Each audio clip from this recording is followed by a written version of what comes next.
see, there we are. We are now recording. All right, good morning, everyone. This is the May meeting of the Board of Trustees of the State Bar of California. I'm Alan Steinbrecher, the chair, and I'm calling the meeting to order at 9:04 on let's please call the roll. Okay. Can you hear me? Yes. Yes, we can.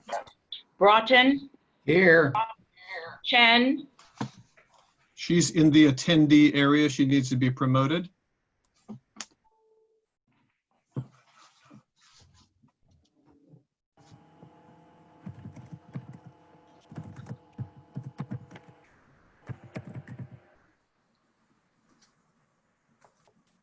And in the meantime, I just had a note that the Board of Trustees meeting will begin shortly pop up on my screen. That's my bad. I had asked for that to be put up in advance of the meeting, but we're going to take that down right now. Okay. Hi, this is Hyland Chen. I'm here. Cisneros, Here. Dela Cruz, Here. Dellen, Here. Duran, Here. Iglesias, Here. LeBron, Here. Manning, Here. Bertula, Here. Selig, Here. Stallings. Here. Chair, you have a quorum and a full house. Thank you. All right, welcome everyone. And before we get started, just a few reminders.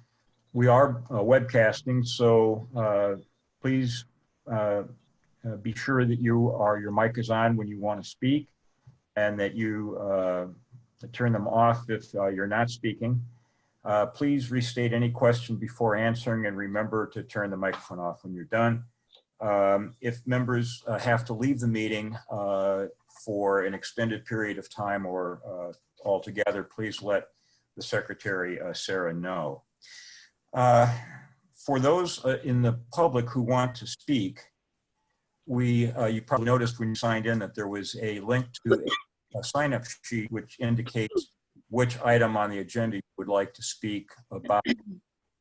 We will take public comment in the following way. We will take any general comments that you have during the first initial session in just a couple of minutes. If you have signed up to address one of the items on the agenda, we will take your comments just before the board considers that agenda item, so that your comments will be more fresh in their minds.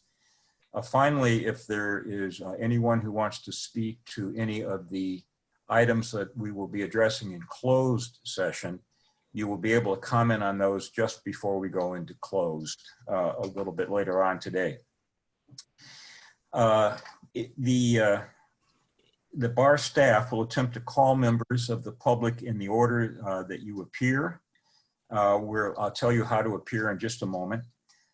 Due to the number of people requesting to make public comments, we ask that you limit your comments to 3 minutes.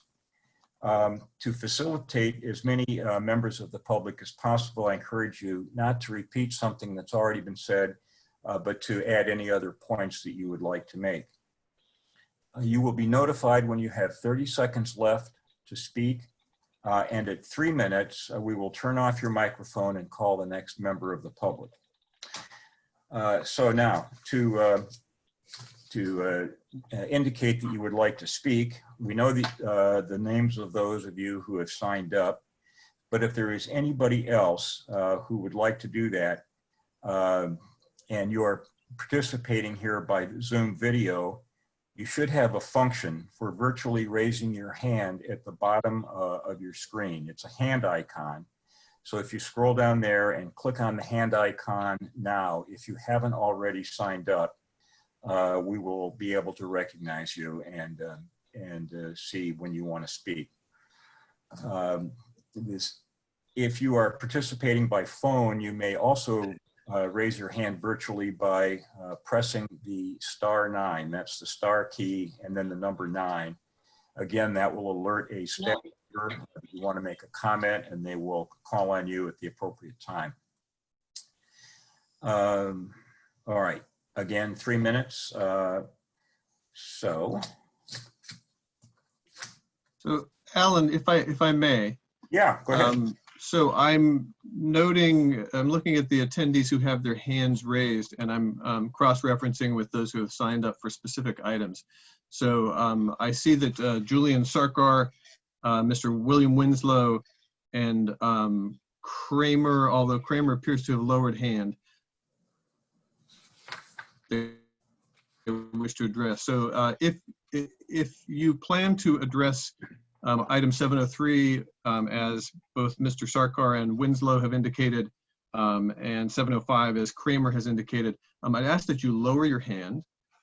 If you do want to make comments at this time, though, keep your hand raised, and we'll start calling on you in order. So I'm going to ask our what I'm referring to as our stage crew to begin with Cindy Panuco, and to open Ms. Panuco's mic so that she can give public comment. And Ms. Panuco, I will alert you when you are 30 seconds away from the end of your available time. Your mic is now available, and you're going to need to unmute it.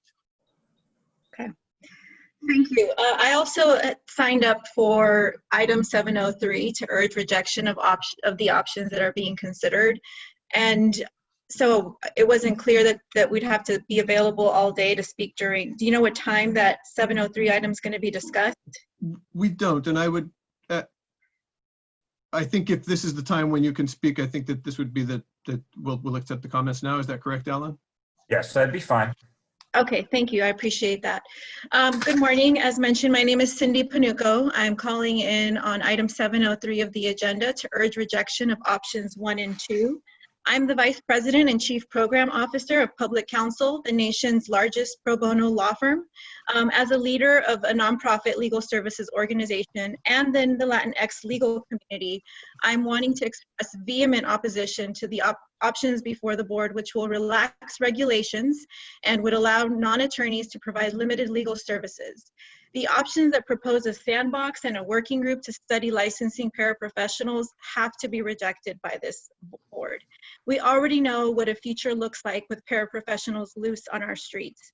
The sandbox already exists outside of our homes in immigrant communities. State bar sanctioned immigration consultants, or notarios as they're known in the community, have preyed with impunity on vulnerable immigrant populations, and we have not been able to come close to controlling the rampant fraud by these immigration consultants. Immigration consultants have used the title to perpetuate fraud on unsuspecting immigrants, knowing that the title shields them from law enforcement. And they're left without oversight to give legal advice, to file faulty immigration cases, to take a family's life savings and do nothing. And these victims, the only place they have to turn is legal services organizations like Public Counsel and other immigration practitioners who have to unwind whatever botched cases and taken money these immigrants suffered. Why would we think that people would not similarly use the title of paraprofessional for fraud and to steal? First, we have to clean up the immigration consultant sandbox that currently exists. That's the place where we need to look to see how regulations currently have failed. And before creating a new avenue for fraud, immigration consultant fraud must be controlled. In fact, it's so out of control that last year a bill was sponsored by the California Attorney General's Office, the County of Los Angeles, the Los Angeles District Attorney's Office. Many legal services organizations throughout the state have asked for us to ban the immigration consultant profession entirely. That bill has failed, unfortunately, but the issue still exists. The plague of the unauthorized practice of law exists, and Public Counsel sees victims of paralegal fraud in areas beyond immigration. We help clients in eviction proceedings who hired a paralegal to file something for them, but they never did anything for them. We see bankruptcy petition preparers who file faulty bankruptcy petitions. We see consumers who are told that they can have lawsuits filed by paralegals against folks who have victimized them in real estate fraud. Ms. None of that. Panica, you have 30 seconds remaining. Thank you. Thank you. None of that's done other than further victimization. So we'd like to urge the board to reject options 1 and 2, and instead reject the paraprofessionals proposal, deauthorize the current paraprofessionals working group, ban immigration consultants, and strengthen enforcement of the current consumer protections, and instead issue mandatory pro bono requirements for practicing attorneys, loan forgiveness, other things that will give resources to the legal services organizations who are bearing the brunt of having to help victims of fraud by paraprofessionals and immigration consultants. Thank you. Thank you for your comments, Ms. Panuka. We're going to move now to Mr. Emilio Varanini. Emilio represents the California Lawyers Association, I believe. You have 3 minutes, Mr. Varanini.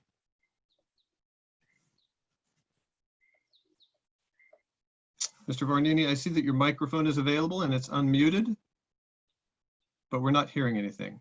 At least I'm not. I'm not either. Why don't we move on to the phone number? We can come back to Mr. Varanini if we don't hear anything right now. Okay, and Mr. Varanini, if you just put your hand back up if you would like to be recognized. In the meantime, my number with no name attached to it, it's area code 310-901-3003. You have your mic should be activated and you should be able to speak. You'll have 3 minutes. Hi, good morning. So I didn't see the line item discussion, so I apologize if I'm going over something that I should have known about. So I'm one of the persons that's going to be taking the test. And my concern is, I'm okay with taking online on the computer, in person, whichever. But my concern is if we do it online, scrolling up and down to do the PT test is going to be very time consuming, let alone we have to write it. That's one. Excuse me, I have a cold. And two, being on the computer for 8 hours doing the MBEs, I'm concerned about that. So I'm just wondering, are you going to allow any extra time for the PT test?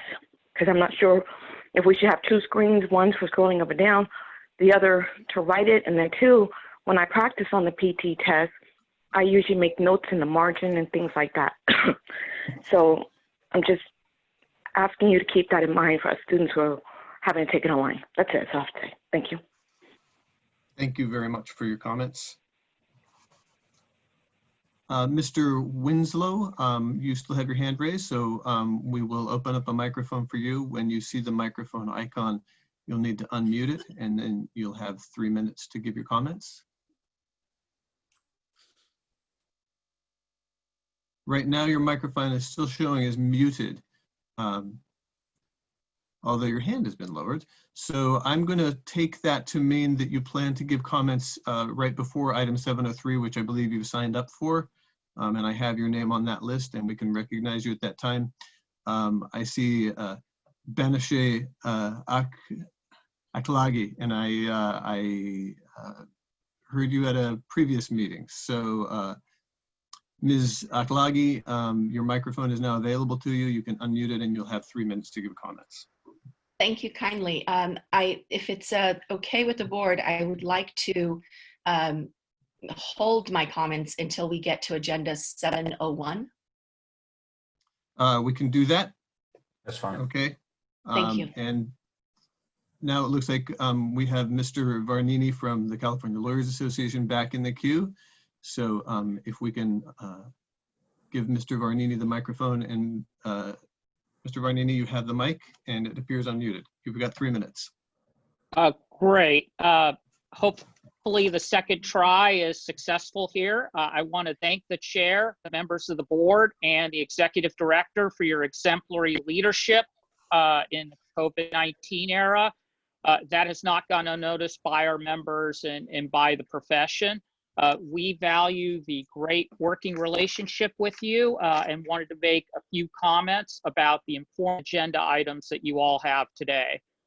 First, we wanted to commend you all for your leadership in appointing additional delegates to the American Bar Association House of Delegates. Through our partnership and working with the local bars, we can ensure that the voice of Californians in the profession is fully heard on the very important issues that are heard with respect American Bar Association, important issues that affect our profession and all Californians. So wanted to thank you for that.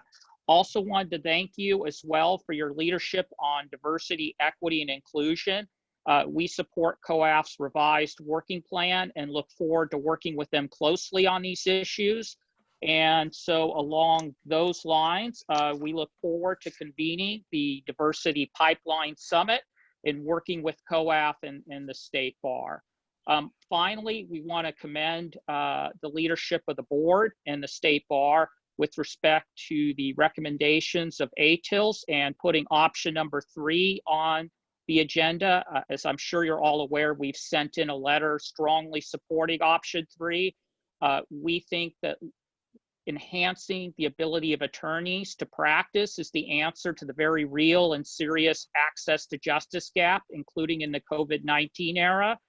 As you can all see by looking at our website, the California Lawyers Association, in working with other local bars, is taking the lead in meeting the very real needs of the public in the COVID-19 era and serving as a resource for our members as our members address the very serious issues for the public, for small businesses, as well as for larger businesses. So we again commend you for your leadership on option number 3 and making sure that that would be available, and look forward to working with you in enhancing incentives and considering the kinds of changes that are needed to make our profession be able to fully step up and address this very real access to justice gap. So thank you all very much for giving the California Lawyers Association the chance to add these comments to the very important agenda items that you all will be discussing here today.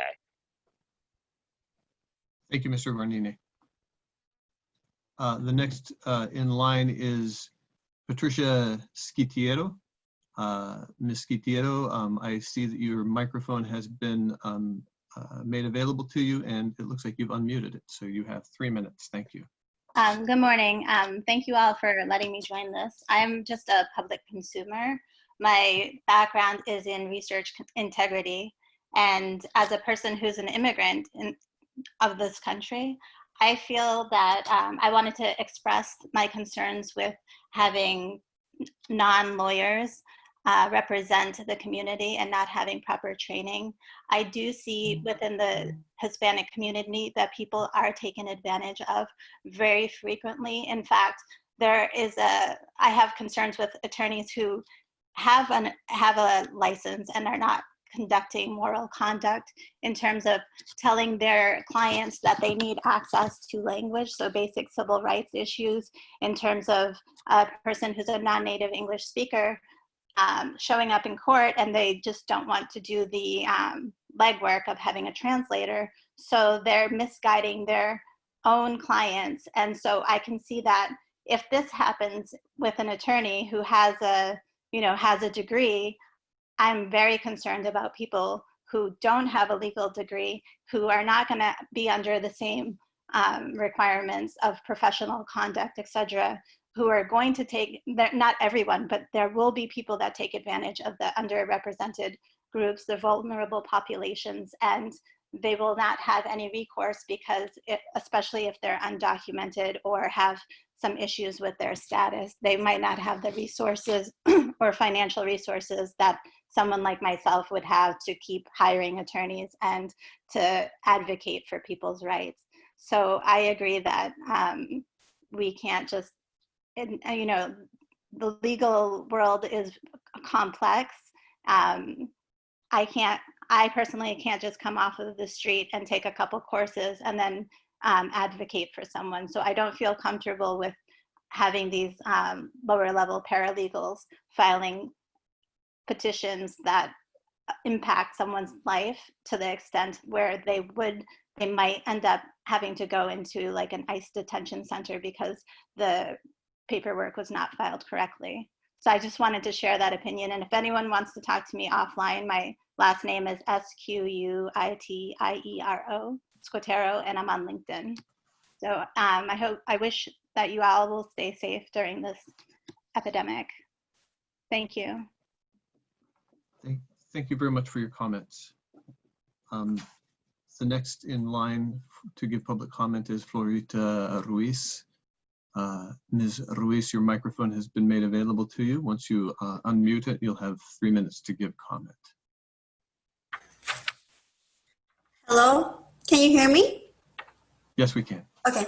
Hello, my name is Florita Ruiz. I am speaking on item number 703 on the agenda regarding the State Bar proposal to allow non-lawyers to provide legal service or act as professionals. I am against the proposal, as I am the victim of a fraud by an authorized practice of law. I operate a daycare out of my home, and last year I hired a contractor to build in addition to my property so that I can expand my business. The work of my home was never completed, and instead the contractor stole over $27,000 in equity from my home and took another $40,000, and I paid for construction on my house.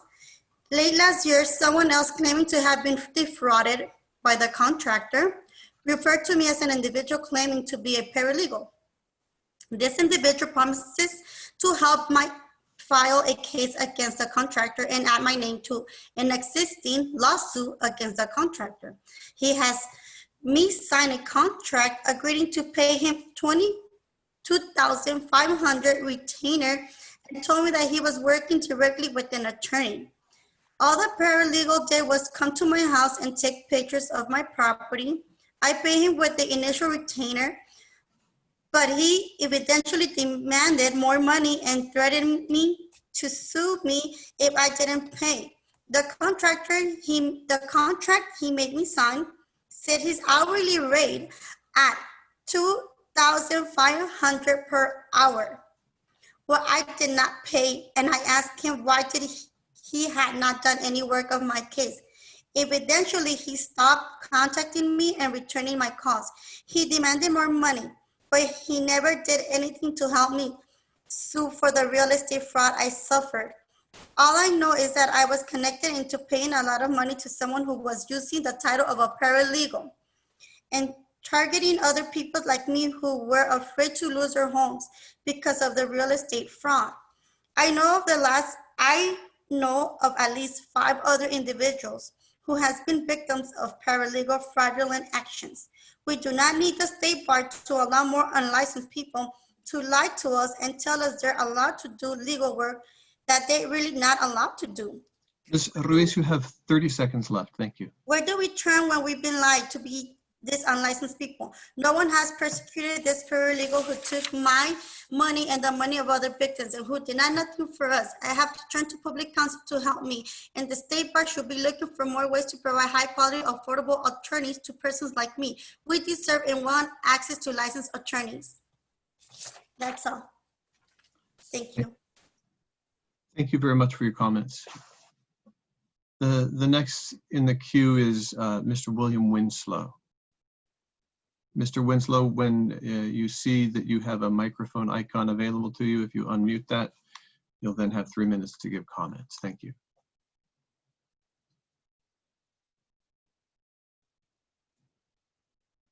Mr. Winslow, you should have a microphone icon available to you on your screen. If you maybe move your cursor around, perhaps to the bottom of the screen. I'm showing you as muted still. If our staff can unmute, if they would please take a look and see if they can unmute Mr. Winslow's microphone for him.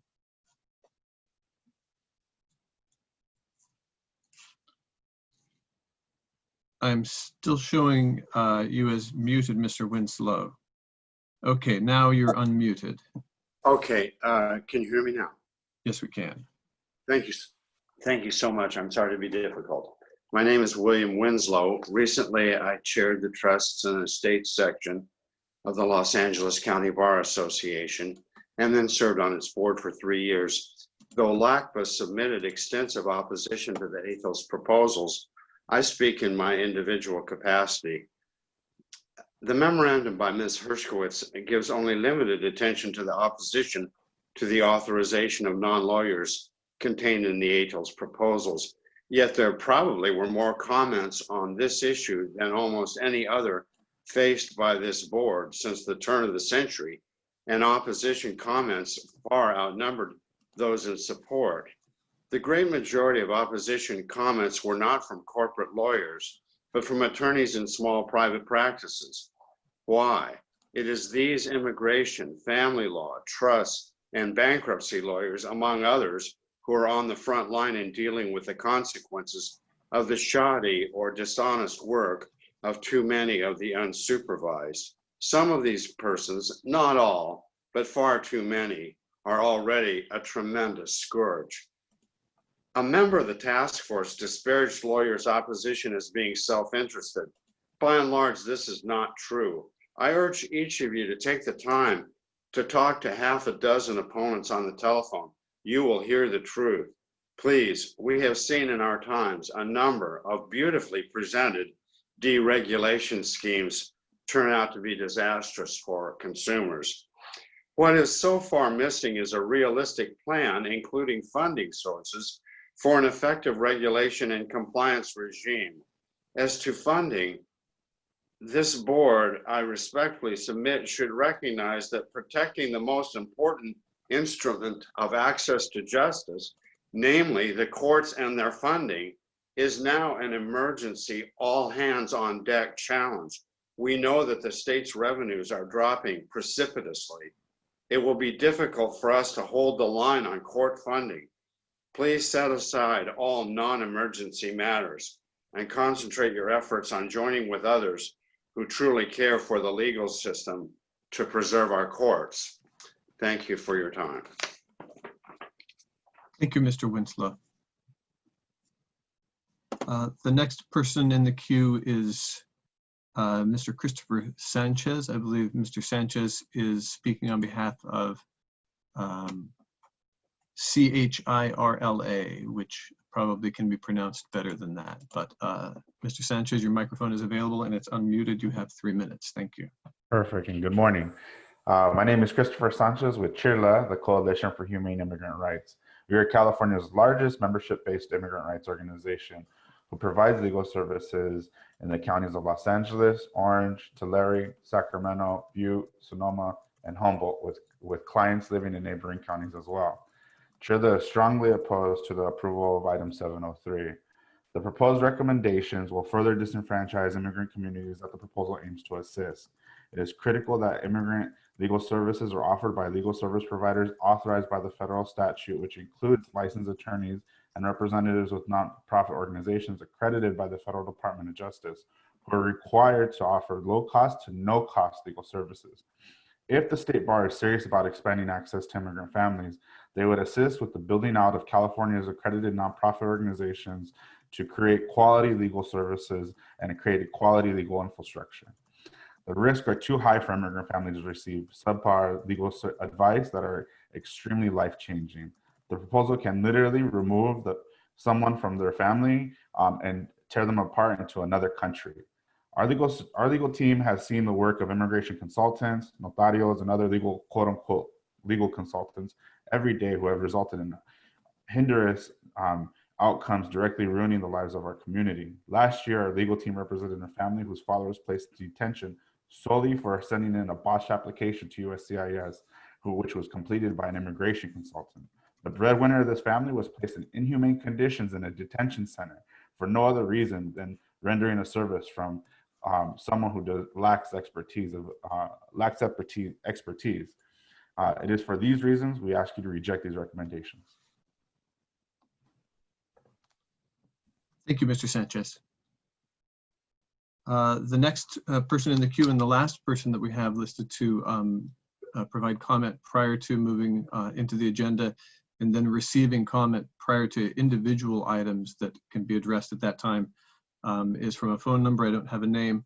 I'm going to call out just the last 4 digits of the phone number. That phone number is 9600, final 4 numbers there. It appears that your microphone has been enabled. You have 3 minutes. Thank you. Hi, good morning.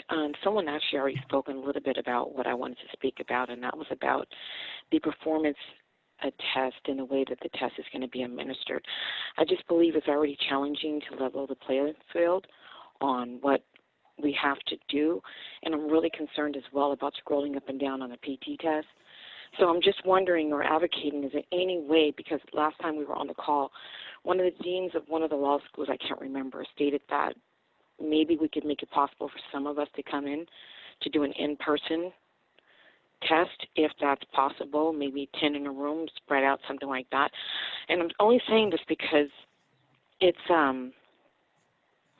very difficult and challenging as it is, even if we do know the bar information. And then on top of that, we're adding where we can't write, make notes. I'm not sure how it's going to be administered online, and I'm just really, really, really concerned. So I'm just advocating, can it be some in person? Maybe we can do temperature checks or whatever it is we need to do. Other than that, most of us would probably have to go to a hotel. What if there's a interruption in the internet service, and then we have writers that are concerned? I'm seeing this on the State Bar form that we have. So I'm just asking for a decent plan. And if we are going to have to scroll up and down, we're going to need a little more time than 90 minutes to scroll up and down and write the PT test. So that's what I'm asking. Thank you for listening. Thank you very much. We don't have any more hands raised in the attendee group, and so I'm going to return to you, Mr. Steinbrecher. All righty, thank you, Mr. McLeod. Having heard public comment, at least those who wanted to speak early on or on more general topics, we will now move to item 10 on the agenda, the minutes. We have open session minutes for March 12, 2020. I will dispense with the readings. Does any member of the board have any comments on those minutes? Hearing none, I will deem them approved. We'll Chair, pardon the interruption. This is the secretary. We have to do a roll call vote because this is a teleconference. And but we can do it for all of the minutes in one vote. Mr. Chair, this is Ruben Duran. I'll make the motion, but in making the motion, I do want to note that I noted that the minutes were comprehensive. The last several meetings had quite a few public speakers, and I want to thank our staff for the fine job they did in translating all that information. All right, thank you, Mr. Duran. I need a second then, since we have a motion and before the roll call. I'll second. Second by Brandon Stallings. Please call the roll. Broughton? Yes. Chen? Yes. Cisneros? Aye. Dela Cruz? Yes. Dellin? Yes. Duran? Yes. Iglesias? Yes. LeBron? Yes. Manning? Yes. Pertula? Yes. Selig? Yes. Stallings? Yes. Motion carries. Thank you.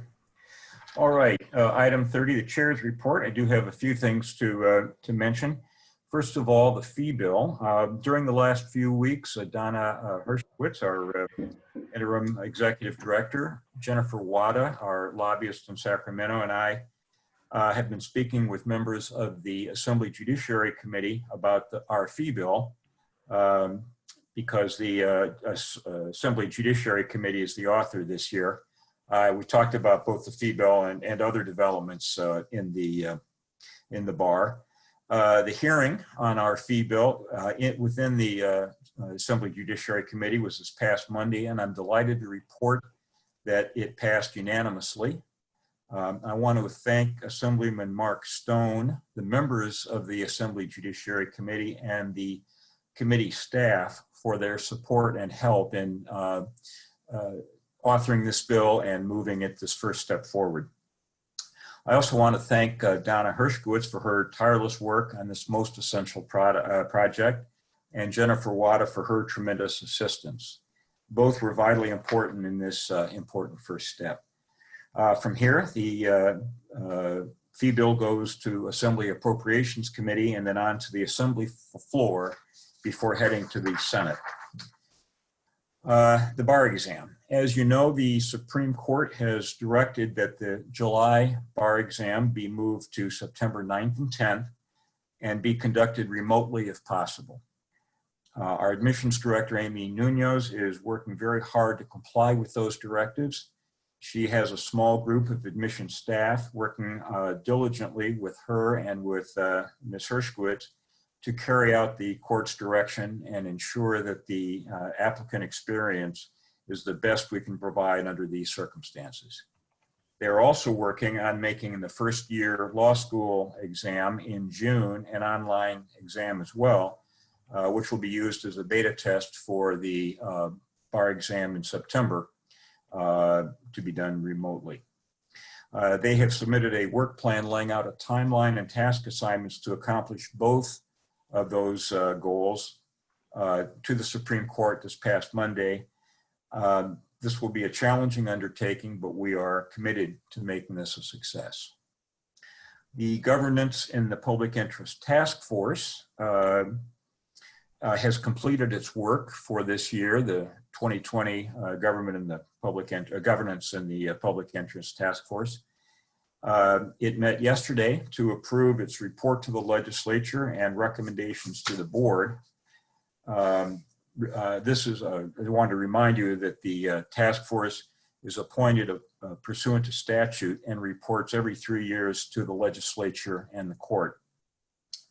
This year, instead of inward-facing approach, past task forces examining our governance structure and organization, it looked outwardly, looking ahead at ways the bar might be able to act proactively to help attorneys avoid the pitfalls that often lead to complaints or other problems, and to envision a different approach to regulation. The committee members this year were Hyland Chen, Jose Cisneros, Juan de la Cruz, Ruben Duran, Debbie Manning, Josh Pertula, Sean Seleg, and myself. I think we're all very excited about the work that we accomplished. I want to thank each of the committee members, the experts who consulted with us, Professor David Studdard of Stanford and Professor Tara Sklar of the University of Arizona, and especially Dag McLeod, who really shaped the effort, did the research, identified the professors Stoddard and Sklar, and wrote the first draft of the report. It will be on agenda item 709 today, but a well done to all. All right, also the executive director search. As you know, we have formed a search committee to conduct our search for a permanent executive director. Debbie Manning chairs that committee with Ruben Duran, Jose Cisneros, and Josh Pertula as the other members. At their recommendation, the board retained a recruiting firm to assist in this effort. They have been working hard and have produced a brochure describing the position and introducing the reader to the state bar. You've all received a PDF copy within the last couple of days of the brochure. It's a good piece of work, and I thank the committee for all the effort they have put into it. Please send it to anyone you think might be interested in the position or who might know someone who might be. If you know of someone who you might want to recommend, feel free to call Debbie or any of the other committee members to share your thoughts. We want to reach out to as many potential candidates as possible. And finally, a report on our remotely working bar staff. The bar has been working diligently to meet the public's needs during the pandemic. It has set as its goal getting back to full operations. As one example, the State Bar Court has adopted a phased approach to rolling out more and more court proceedings online while the bar's offices are closed to the public and stay-at-home orders are in place, which obviously will continue for a while. Another example, the bar's Consumer Resource Center, or call center, which took a few weeks to get fully up and running after the switch to working from home, is now fully operational. I'm proud of the way the I'm proud of the way the bar under Ms. Hershkowitz's leadership, along with her leadership team and the entire bar staff, has risen to the many challenges posed by the pandemic. That's the end of my report. And again, I'm very pleased with the progress that we're making on many, many fronts. All right, next is item 40, staff reports, the executive director report. Ms. Hershkowitz. Thank you, Mr. Chair. We have a long day ahead of us, so I'm going to dispense with the Executive Director report, and I will just point you to the written report that is attached to the board agenda today.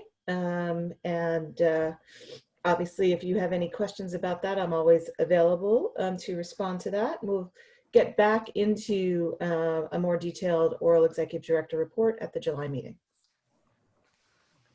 Thank you, Ms. Hershkowitz. All right, next item on the agenda is 50, the consent agenda. Does any member wish to pull an item off of the consent calendar?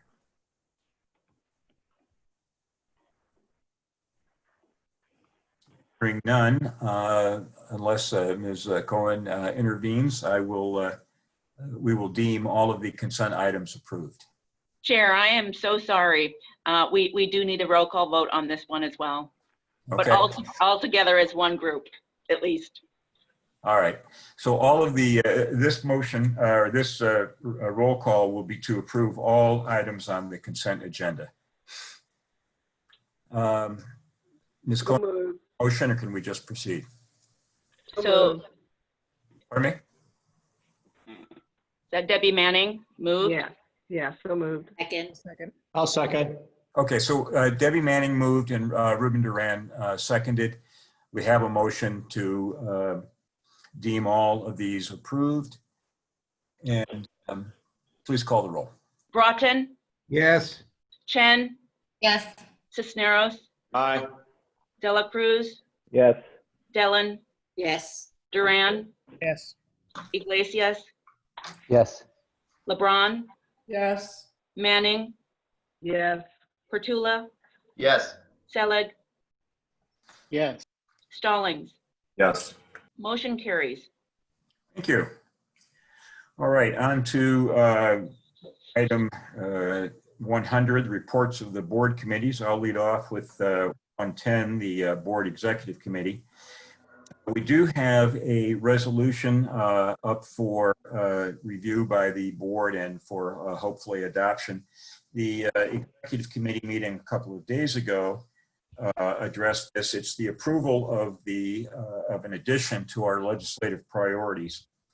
And the item requests the executive committee and board approve one addition to the 2020 legislative priorities. The executive committee already has.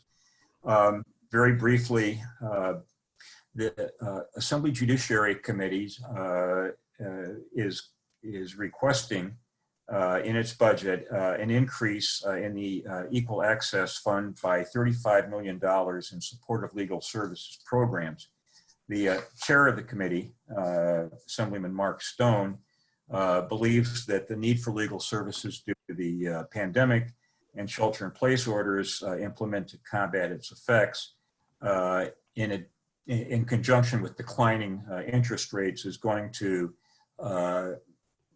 severely reduce the amount of funding that we will receive from the IOLTA funds, the interest on lawyer trust account funds.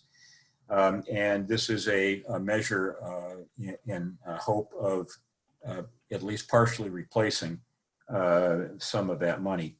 The projection is that there will be a drop in the IOLTA funds for legal services of over 80% this year and next year, from $46.5 million in 2019 to $8.2 million in 2021 and beyond. So that's the reason for the budget request from the Assembly Judiciary Committee. And this agenda item requests authorization to support those efforts to secure this funding, including a letter of support from me, the board chair. That's a quick overview. Does anyone have any questions about this item or any comments? All right. Since this is presented by me, I'm presumed to have moved it. No seconds required because it was brought to you by a committee, but we will need a roll call vote to ratify. So, Ms. Cohen, will you call the roll?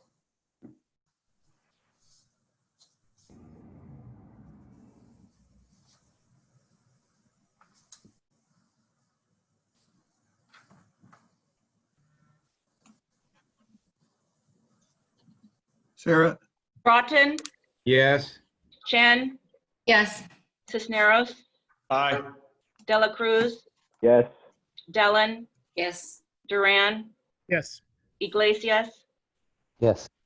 LeBron, Yes. Manning, Yes. Pertula, Yes. Selig, Yes. Stallings. Yes. Motion carries. All right, thank you. Next on the agenda, next on the agenda is 120, Regulation and Discipline Committee. Mr. Stallings. Thank you. I just wanted to give a brief report. Vice Chair Ruben Duran and myself continue to work with the Office of Chief Trial Counsel, State Bar Court, and Defense Bar on a number of initiatives. And the Bench Bar Coalition, a subcommittee, has been formed to discuss Professor Robertson's ideas on ways to enhance due process for low-income and self-represented respondents. Because some of these initiatives require collaboration with the court and defense bar, we look forward to our continued discussions with them. The ADR was submitted to the legislator in April and was a massive undertaking by many individuals. I'd like to thank a few of them by name, but do not discount the work put in by everyone in this report. First, Melanie Lawrence for her leadership during this time to reduce the backlog of the highest priority cases, and to Steve Moad for being the impetus behind case prioritization. To Dag McLeod and his team at Oriya, Donna and her team, and finally Lisa Chavez, who staffs the RAD committee and keeps us on the right track. Thank you all for your hard work on that. As most of you were in attendance, we did have a RAD meeting on Tuesday of this week, and I'm happy to bring this item to the board for approval. It does not require a second, but I do anticipate if there are any questions, you can ask that at the end, or you can refer questions to James Cheng, who is also on the line. As has been presented in the past, the Board of Trustees and the State Bar Court have acted in a nimble fashion to confront the logistical issues of working from home and working in an efficient way to protect the public. To that end, several interim rules have been implemented, and we are working with the State Bar Court to release rules for public comment for the permanent codification for some of these innovations. At its April 16th, 2020 meeting, the Board of Trustees approved interim amendment to Rule 3.513 sub F of the rules of the State Bar of California to permit electronic service of process and fee arbitration proceedings conducted by the State Bar. This was an emergency measure due to the COVID crisis. However, the April 16th, 2020 board action only applies to proceedings conducted by the State Bar and did not authorize local bar associations to implement similar changes to their rules. The resolutions that we are going to be voting on today authorize the release for public comment of State Bar Court rules relating to electronic service and expanded remote appearance options. They also authorize local bar associations to utilize e-service and remote appearance via video conferencing. I would like to open it up now for questions or discussion, and it's promised James Cheng is also available.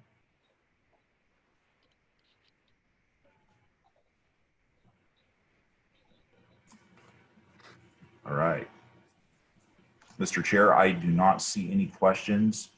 Because this is coming out of the RAD, I don't believe that it needs a first or a second, and I would move all of the resolutions contained in the agenda item and ask for a roll call vote.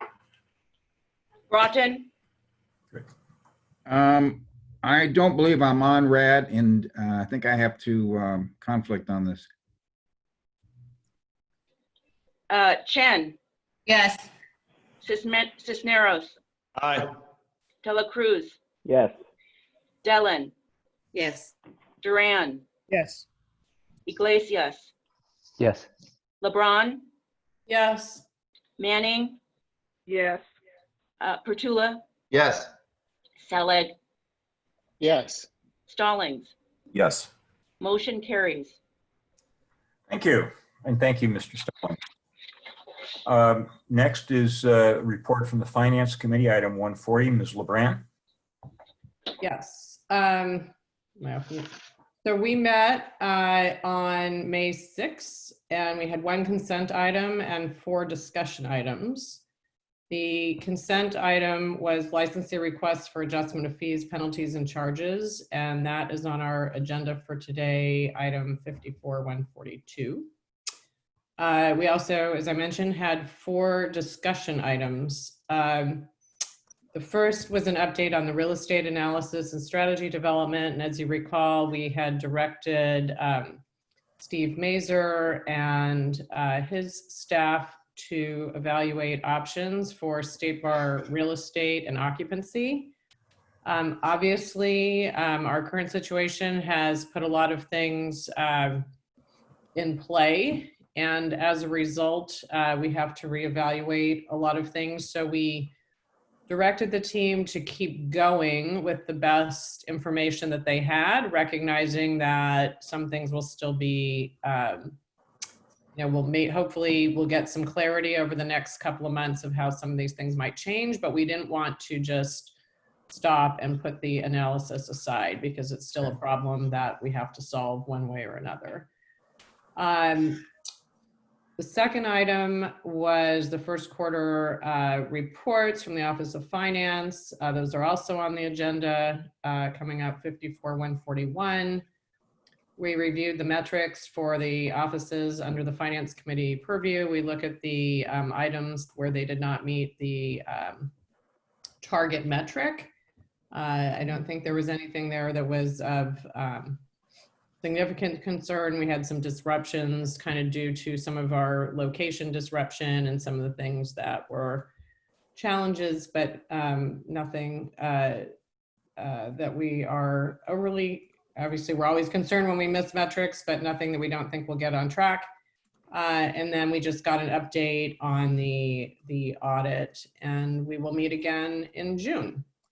So that's an update. Any committee members, anything that anyone wants to add or any questions?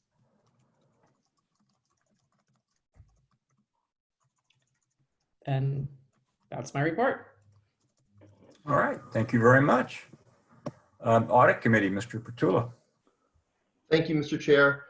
We had a meeting on the 28th of April where staff and our external auditor presented the 2019 annual financial statements.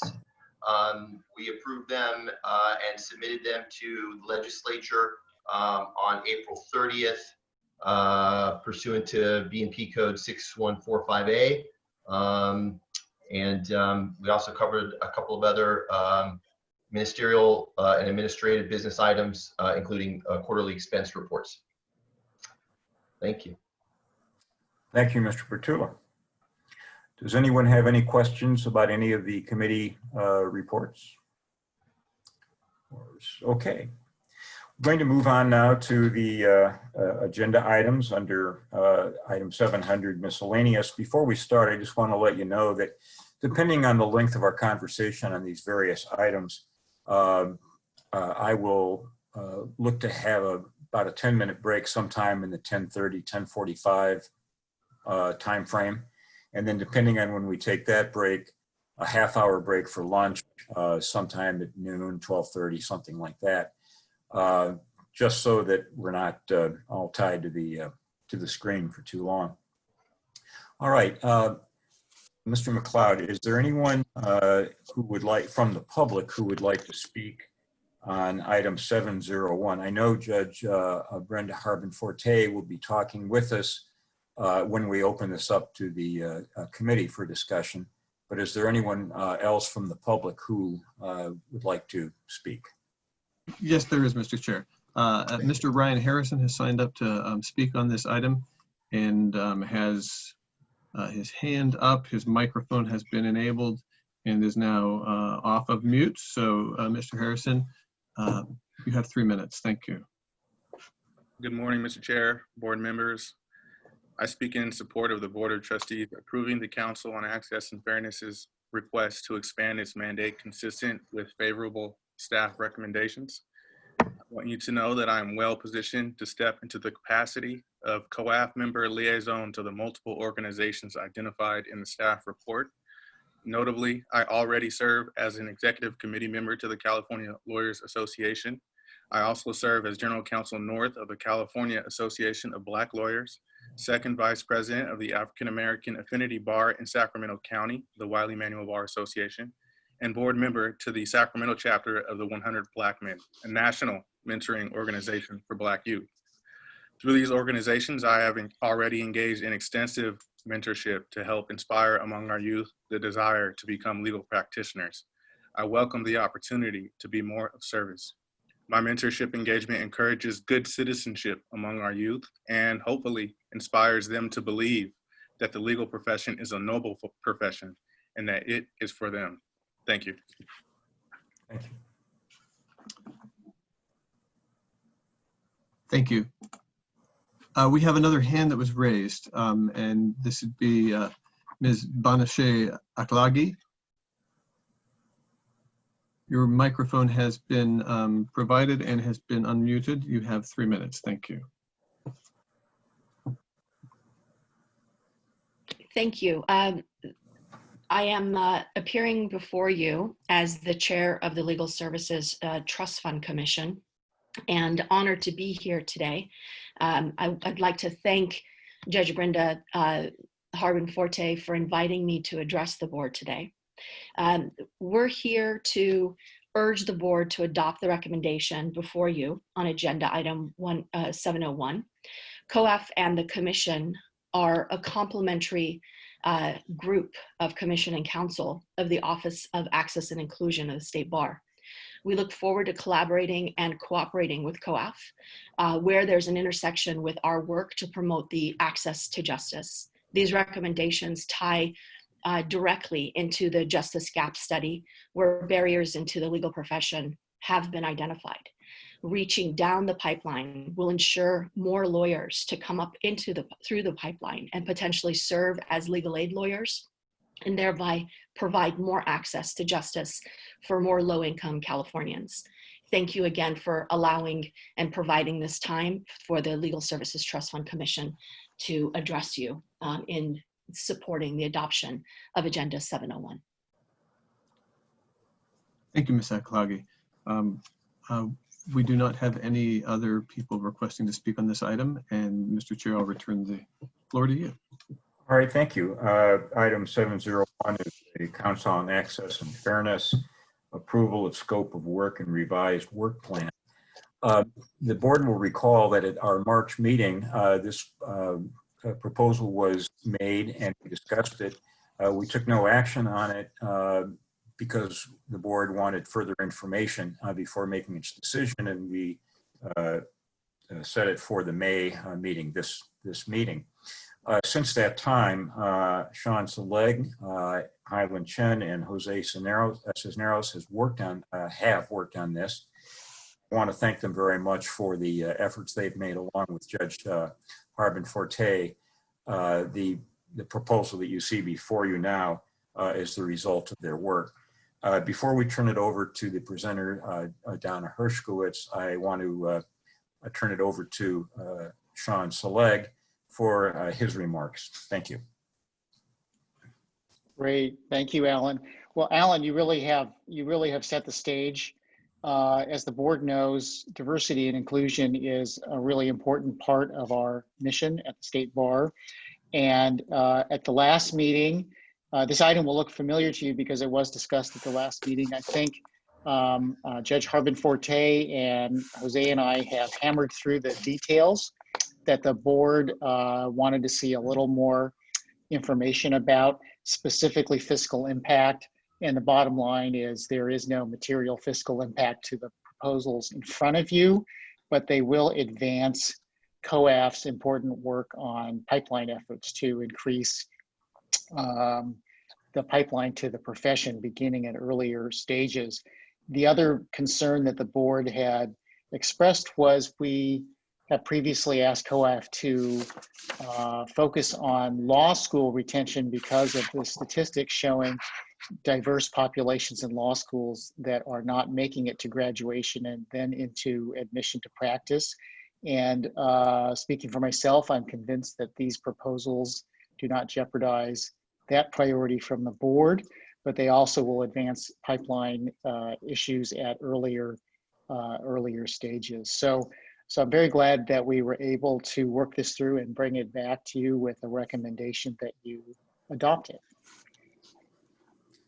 All right, thank you. Donna, Ms. Hershkowitz, would you like to take over? Thank you. Actually, Judge Harbin Forte is going to conduct this presentation.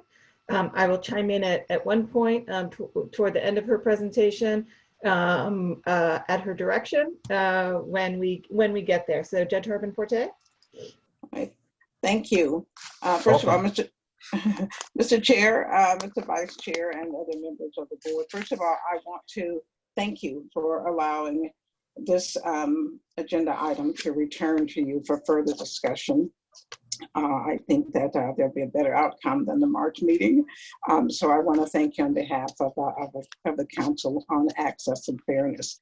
I particularly want to thank Vice Chair Sean Selig, as well as trustees Chen and Cisneros for all of their hard work. And I particularly want to thank Sean Selig for his skillful and impressive way of building consensus, talking about the interests, and getting us to yes on so many of these issues. I also want to thank my Vice Chair, Judge Esther Kim, and I especially want to thank State Bar staff, Donna Hershkowitz, as well as Elizabeth Hom, with a special shout out to Elizabeth Hom for all of her hard work. She went above and beyond the call of duty. It was her good spirits and her professionalism that got us everything that we needed in terms of the staff work. The 8 additions to the work plan, I can go through them. They are all in your materials. Let me just summarize them quickly. One is to invite researchers and others to make presentations to COAF to identify issues in the development of the pipeline.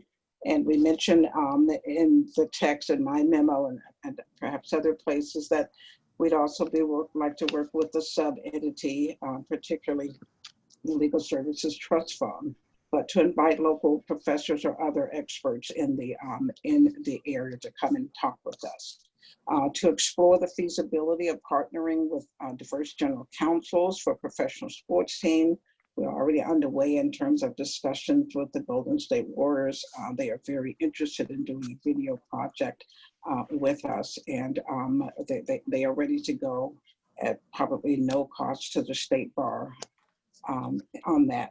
We will also be working on that item. We'll also be working with California Lawyers Association. They are also going to do a video project, but we will do the first one sort of as a pilot project, particularly since the Warriors is ready. The Warriors is ready to go on that. We have also requested that the COAF vice chair or designee would serve as a State Bar's liaison to the Diversity Outreach Committee of the California Lawyers Association, as well as to the California Leadership Access Workforce, which is California law. And also that CLA and California law will designate liaisons to COAF. This is for the purpose of making sure there's no duplication of effort, to make sure that we're all on the same page, and sort of to provide a check and balance on the diversity of the profession issues. In addition to support presentations to underrepresented high school, community college, and university students on how to prepare for becoming a lawyer at programs that are presented by nonprofits and other appropriate groups. So we want to be able to provide State Bar data, State Bar statistics, other things that they're doing programs. We will not be presenting those programs necessarily ourselves, except we may get invited to participate or be on a panel, but will be more in a support role to provide information that has been approved by the State Bar. The other is to update the State Bar's Want to Be a Lawyer brochure so that it can be distributed. We can, and we'll be working with California Lawyers Association on that, but we want to get that done. We needed to update it. I think it was last done in 2006, We'll update it, get more contemporary lawyers, focus on people who have also taken a non-traditional path to law school, to reassure students, particularly these days, that there is no one way to law school. So don't feel that you can't do it just because you haven't gone the traditional way, even if you took a few years of a break in between, or if you've started out with very challenging circumstances. The other is to convene a one-day pipeline summit. And that actually is going to be more of a support role as well. CLA is actually going to convene the summit, and COAF will provide any support role along with that, but we will not actually be undertaking that as a standalone boots on the ground type of event. It will be CLA who'll be doing it. CLA has already done, I think, a pipeline summit, 1 or 2, and that was already in the plans. And again, we will avoid any duplication of efforts. The 7th request is that if requested by the Judicial Council, we'll provide consultation and assistance on the next Judicial Diversity Summit, which right now California Lawyers is taking the lead on. They are looking at holding it in sometime next year in 2021. So we will, if requested, and CLA has already requested our assistance, but if the Judicial Council requests assistance, we will do that. And finally, we're also asking for reciprocal liaisons from the Judicial Council's Committee on Providing Access and Fairness to COAF, and a reciprocal liaison role from COAF to the Judicial Council's Committee on Providing Access and Fairness, if the Judicial Council approves of that. I'm in preliminary discussions with the chair of the State Bar's, the Judicial Council's Committee on Providing Access and Fairness. So we are talking about, going to talk about whether or not that is something he thinks as an initial impression that would be a good thing. But it obviously has to go through the Judicial Council, the full council. So those are our 8 requests. The the staff memo has wisely recommended that the board approve our requests, and because of that recommendation, and because we've had good discussions, I think, and I believe that we've addressed all of the concerns from the March meeting. So I would like to think that that I'm ahead right now, so I'm going to quit while I'm ahead. But obviously, I'm here to take any questions. Well, thank you, Judge Harbin Forte. Yes, as any decent litigator knows, if you're ahead, close up your case and leave the courtroom. Exactly. Does anyone have any questions for Judge Harbin Forte or for Ms. Hershkowitz or Mr. Saleh? All right. Does anyone have? I just wanted to. Juan. Yeah, I just wanted to make a comment. I wanted to thank Sean for his leadership and everyone else that was involved to help craft this. I think during March's meeting, we did have a robust conversation about how some of us felt differently about certain things. So I appreciate everyone getting together and bringing something that's fruitful and very, very supportive of what we're proposing today. Thanks. Ruben or Chris, did you have your hand up? Yeah, I just wanted to, I'll just second what Juan just said, and thank everybody for leadership. Judge Harbin Forte, thank you for your leadership, and I just think there's a lot of really positive moves in here that I'm really excited to see. I also want to just make sure that we're connecting them to other task force, like the paraprofessional task force. I just think this aligns really well, this work, with some of the things that are happening over there. I just want to make sure that everything's kind of connected there. So thank you very much for everything on this. Thanks, Mr. Iglesias. Anyone else? Any other board member? Alan? Yes, Brandon. Mr. Thomas.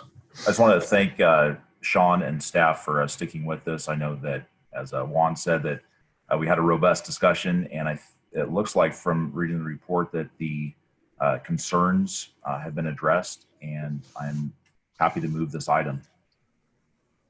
All right, I'm happy to second it. Chair. I'm sorry, I didn't pick up the second. That was Duran. Ruben Duran. Okay. Moved by Brandon Stalling, seconded by Ruben Duran. The resolution is in front of you. Take a moment, and then we'll call the roll. Are you ready, Chair? Yes, go ahead. Broughton, Yes. Chen,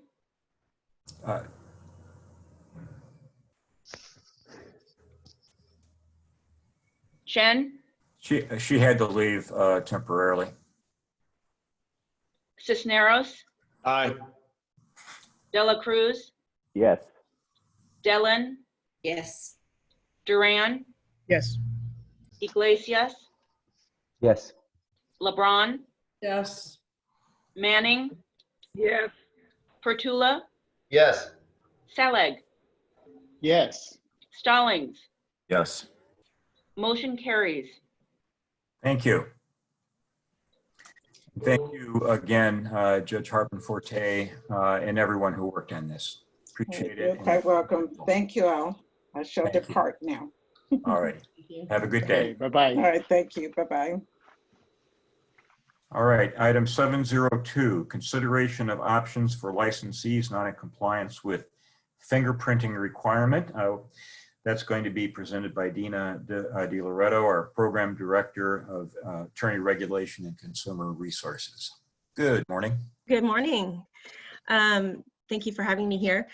This is an item that requests the board's authority to enroll on inactive status those licensees who are subject to a 2020 fingerprinting deadline and who still haven't complied. Normally it would be a pretty straightforward administrative item, but considering the current COVID-19 emergency and shelter-in-place orders, it becomes a little bit more complicated for some to comply with this requirement. And so the agenda item presents two options. The first option would be to defer the deadline until September 30th, similar to the way you approved a deferral of the MCLE compliance and membership fee, licensee fee payment deadline to September 30th last month, or to stay with our June 30th deadline and proceed with an effective enrollment of July 1st for those who hadn't complied. As I mentioned in April, you extended some deadlines. This fingerprinting deadline was presented to you as an option of something that could be extended with a staff recommendation that we do so, and you opted to defer to this meeting to kind of analyze the situation a little bit further and see where we were as far as the pandemic went and the shelter-in-place orders and recommendations that were out there. So we've proceeded with enforcing a June 30th deadline in that we've continued to send notices in the meantime stating that deadline, and we did get some feedback from attorneys who are trying to comply. There is some concern about ability to go out and get fingerprinted. The DOJ this week has confirmed that there's now about 50% of the LiScan vendors that are able to accommodate fingerprinting. As you're familiar, it requires engaging a LiScan vendor, and it's a very in-person process. So not all of the LiScan vendors are offering that service right now. That being said, since April 27th, when he sent our last hard copy notice to those 353 individuals who are still not in compliance, 21 did manage to comply. So it is possible to go out there, even though some of the options are limited and some people are hesitant to take care of that right now. We do have, I should mention, exists a way that someone who needs a formal medical accommodation to apply for one, and we've granted 2 of those since April 27th as well. So there is a mechanism for those with serious health concerns to ask for an extension of time. But for the vast majority now, we're holding them to a June 30th deadline, unless you opt to extend the deadline to September 30th. The agenda item presents both options, and whichever you decide, we'll have what we need to continue enforcement and then ultimately enroll and inactive those who haven't complied by the deadline you've determined. All right, thank you, Ms. De Loretto. Does anyone have any questions for Ms. De Loretto? Yes, Sonia. Thank you. Just how many are affected again? I know that 21 have complied, but how many more? So we're down to 330 because that are still not in compliance. And they would have this 300. They will be in an area where they can have access to the fingerprinting.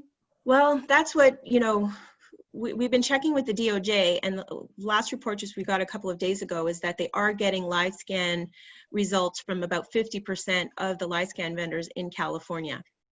I know that, you know, there's some, for example, there's UPS stores that offer this service. There's a UPS store in 180 Howard Street at the base of our building.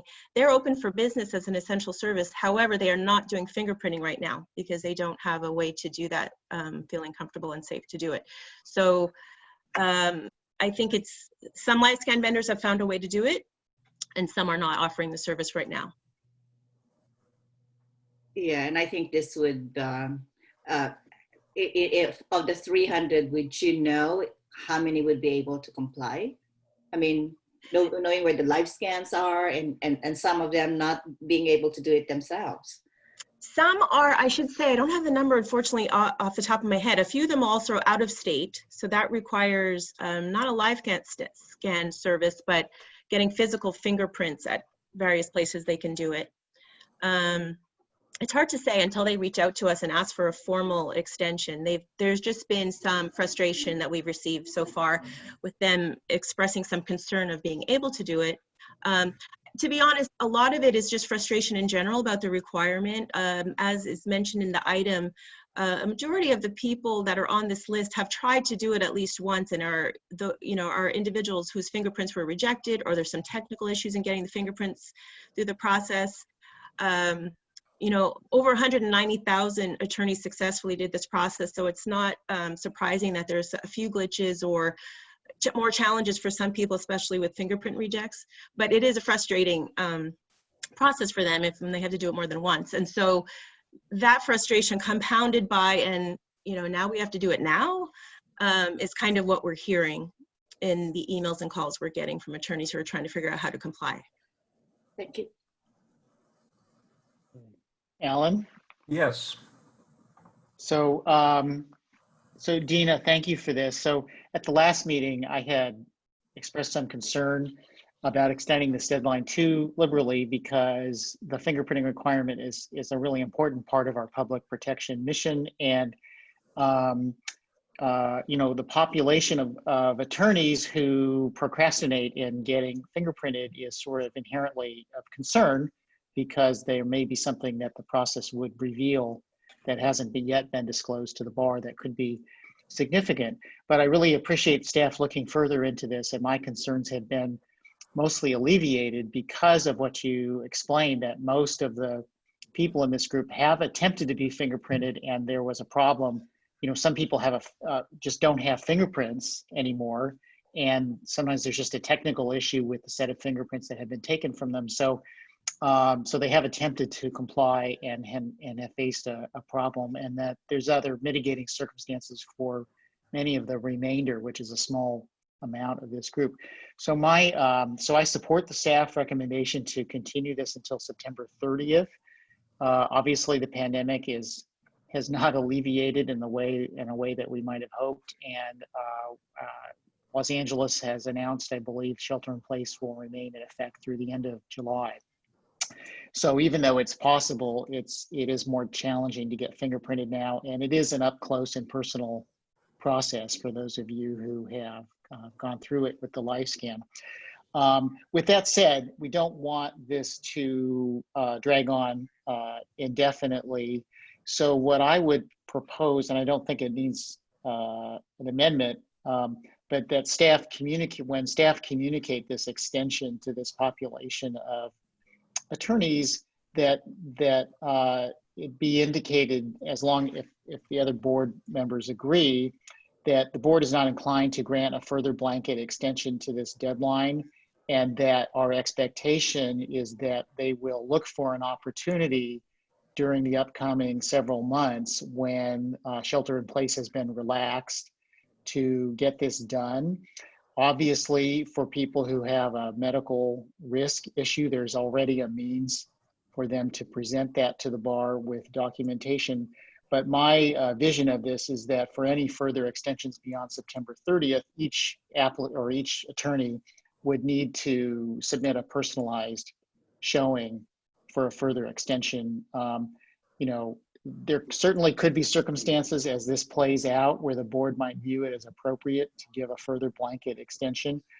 But my sense of everything I have read is that we can expect windows of time when restrictions on activity are going to be reduced. And so there will be opportunities for people to get this done. If it turns out in 2 months at our next meeting that hasn't been the case, we can reconsider. But I would like to balance our mission in getting these fingerprints run and scanned for the protection of the public against obviously taking account of the burden on the attorneys to have this process undertaken during the current health situation. Mr. Seleg, are you proposing that you amend the proposed resolution to extend the time to September 30th as you discussed, or is that just a... Thank you. I will move that the board adopt the option of making the extension to September 30. And Donna or Dina, if you can comment, if the kind of messaging that I have described is something staff can do without modifying the resolution, please let us know. Absolutely. It's something that we'll make sure is very clear in our communications. I don't believe a resolution is necessary. We'll be very clear in our communications with the licensees. Okay, good. I need a second. I'll second. I'm sorry. And who's that? Juan. Okay. Motion by Sean Seleg, a second by Juan de la Cruz. Is there any further discussion? Madam Secretary, please call the roll. Broughton, Yes. Chen, Cisneros, Aye. De La Cruz, Yes. Dellin, Yes. Duran, Yes. Iglesias, Yes. LeBron, Yes. Manning, Yes. Pertula, Yes. Selig, Yes. Stallings. Yes. Motion carries. Thank you. Thank you.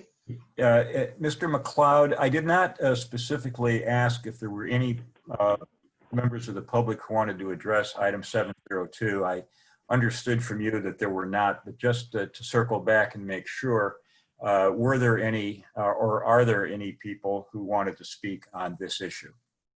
That's correct. Nobody indicated an interest in speaking on item 702, and we don't have anybody currently indicating an interest. If we may, I would like, Mr. Chair, to see if we could move to recognize the chair of the ATLS task force, Justice Lee Edmond, presiding justice in Southern California. She is the presiding justice of the Second Appellate District, Division 3, also the chair of the ATLS task force. And I didn't see her in our waiting room previously, but I see her now, and I know that she has a deadline that will prevent her from staying much longer. Her microphone has been enabled and it's off of mute now. Okay, welcome, Justice Edmond. I was going to, in view of the fact that the discussion on item 703 may take a while, and we would also like to have our Highland Chen come back. She had to step out to address a firm matter and expected to be back around 10:30. I was going to propose that we take a 10-minute break now, which would bring us back at 10:39, but I'm respectful of your schedule. Would you prefer to speak to the committee now before we take a 10-minute break, or would you like to wait until we return? Well, thank you, President Steinbrecher. Thank you, DAG, and thanks to the rest of the board. I would appreciate, if you don't mind, going ahead now. We have been in oral argument in my division for the last 2 days, albeit on the telephone, as opposed to live. And my entire division is meeting at 10:30 by conference call, which I have arranged through Zoom. So rather than continuing. So please, that's fine. Please go ahead. Thank you so much. First of all, as you all remember, in March, I had the opportunity to present to you the findings and recommendations of the Task Force on Access through Innovation in Legal Services, which we all fondly know as ADLS. I think that was the last airplane trip I took. And what a different world we live in now. I know you'll appreciate the time that, first of all, I appreciate the time that you gave me then, and I appreciate the opportunity to address you again today. You will be happy to know that I don't intend to repeat my comments from March. You obviously carefully considered both the written report and oral comments at that time. But today, I simply want to urge you to vote in favor of option 1, the establishment of a working group to explore the development of a regulatory sandbox without placing limitations on its work. As you know, option 1 was the recommendation of your task force after studying these issues for many months, studying the efforts to improve access to justice being made in other states and countries, and hearing from many experts on the issues. As you know, we concluded that the sandbox model would be the best way in a controlled, regulated environment to carefully observe the impact of any relaxation of our rules on the development of new and innovative delivery of legal services, but in a way that the public is also protected. At the same time, the sandbox model would be able to gather data, assess consumer harm, and measure the impact on access to justice before recommending any wholesale change to our existing laws. In this way, the task force believes that the dual goals of protecting the public and increasing access to justice in a systemic way can be achieved. I just very briefly want to address my concerns about option 2, which would appear to take off the table any consideration of fee sharing or non-lawyer ownership. The statement in the staff memo is that option 2 responds to concerns raised by some opponents to the relaxation of rules regarding non-lawyer ownership of traditional law firms. And these folks apparently had asserted that ADLS had not sufficiently demonstrated the need to reconsider non-lawyer ownership restrictions. That statement to me seemed to suggest that consideration of this fee sharing issue was dreamed up by ADLS. But I want to remind all of you of something that I think you already know. This issue came from Professor William Henderson in his legal landscape report, which was commissioned by this board. Very briefly, Professor Henderson said, solving the problem of lagging legal productivity requires lawyers to closely collaborate with allied professionals from other disciplines, such as technology, process design, data analytics, accounting, marketing, and finance.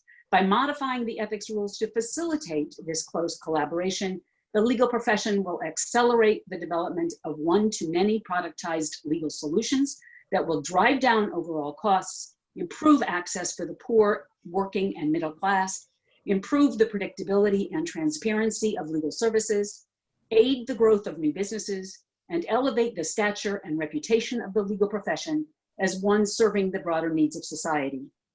That report led to the creation of our task force and was part of our charter from the very beginning.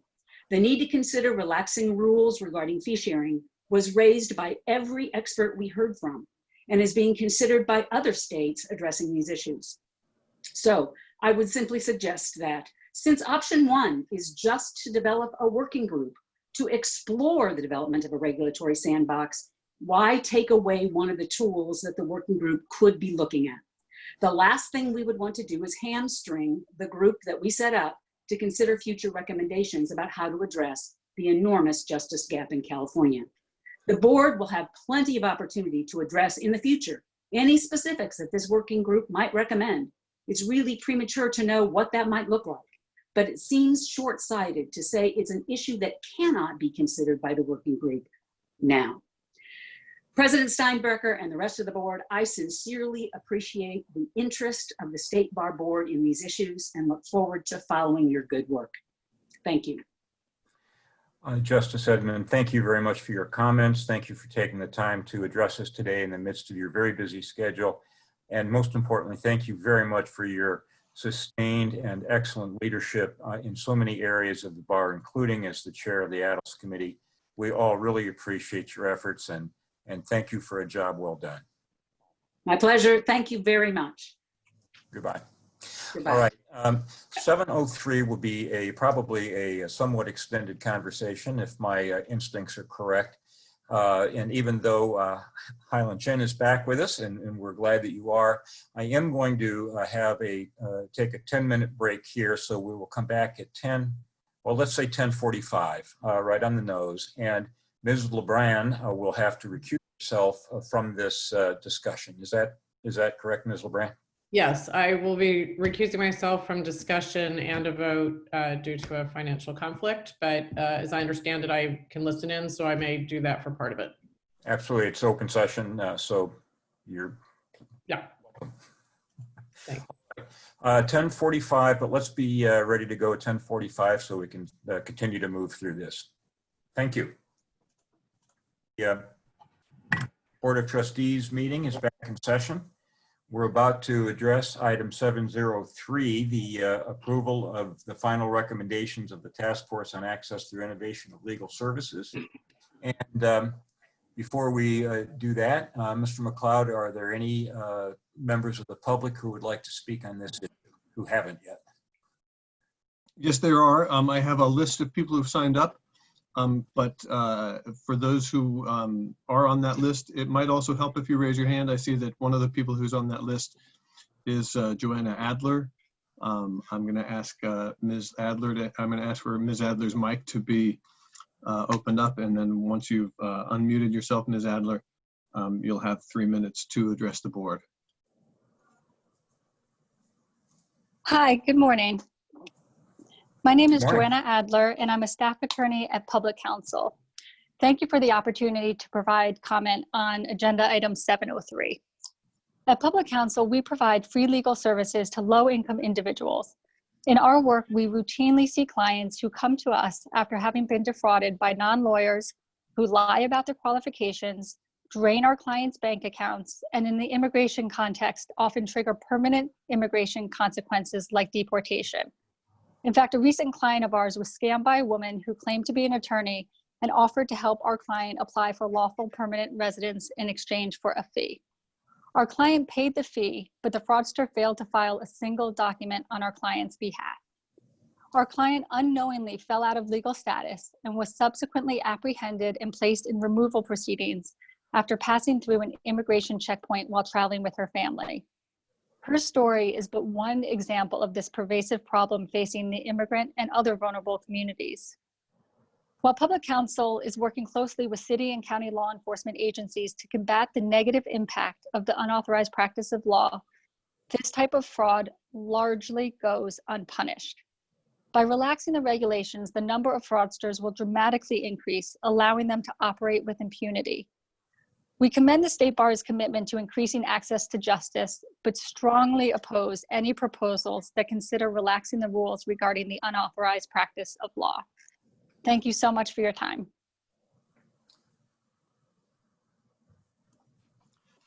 Thank you, Ms. Adler. The next person we have in the queue is Mr. Art Lackman. Mr. Lackman, your microphone has been made available to you. Once you unmute it, you'll have 3 minutes. Thank you. My name is Art Lockman. I'm a lawyer in Seattle and serve as co-chair of the Association of Professional Responsibility Lawyers Future of Lawyering Committee. I speak today in my individual capacity and based on extensive research I have done on the history and purpose of the professional independence principle in Rule of Professional Conduct 5.4. Because all the ethics rules that impact the delivery of legal services should be part of the conversation in evaluating and enacting reforms, I wholeheartedly support adoption of option 1 as originally proposed by the task force. I would like to focus my remarks today on this key sentence in support of option 2 on page 5 of Executive Director Hershkowitz's memorandum. That sentence reads, traditionally, non-lawyer ownership arrangements have been viewed as potentially undermining lawyers' independent professional judgment and duty of loyalty with adverse consequences to clients. The two adverbs in that sentence, traditionally and potentially, in my view, support proceeding as originally proposed by the task force. Option 1, not option 2. First, tradition. It is true that the absolute restriction in this country's ethics rules against non-lawyer ownership in law firms dates back over 100 years. But isn't the point of this effort to challenge the traditional approaches that have an effect on legal services delivery? The traditional restriction is effectively a non-waivable conflict of interest, and no doubt has a chilling effect on multidisciplinary and holistic delivery of legal services in the 21st century world. I submit that the specific rules governing lawyer conflicts of interest are more than sufficient to serve public and client protection interests in law firm structures, including in determining whether unlicensed persons can be law firm owners in specific situations. But the important point today is that changing this traditional rule prohibition should be part of the discussion in California's reform effort.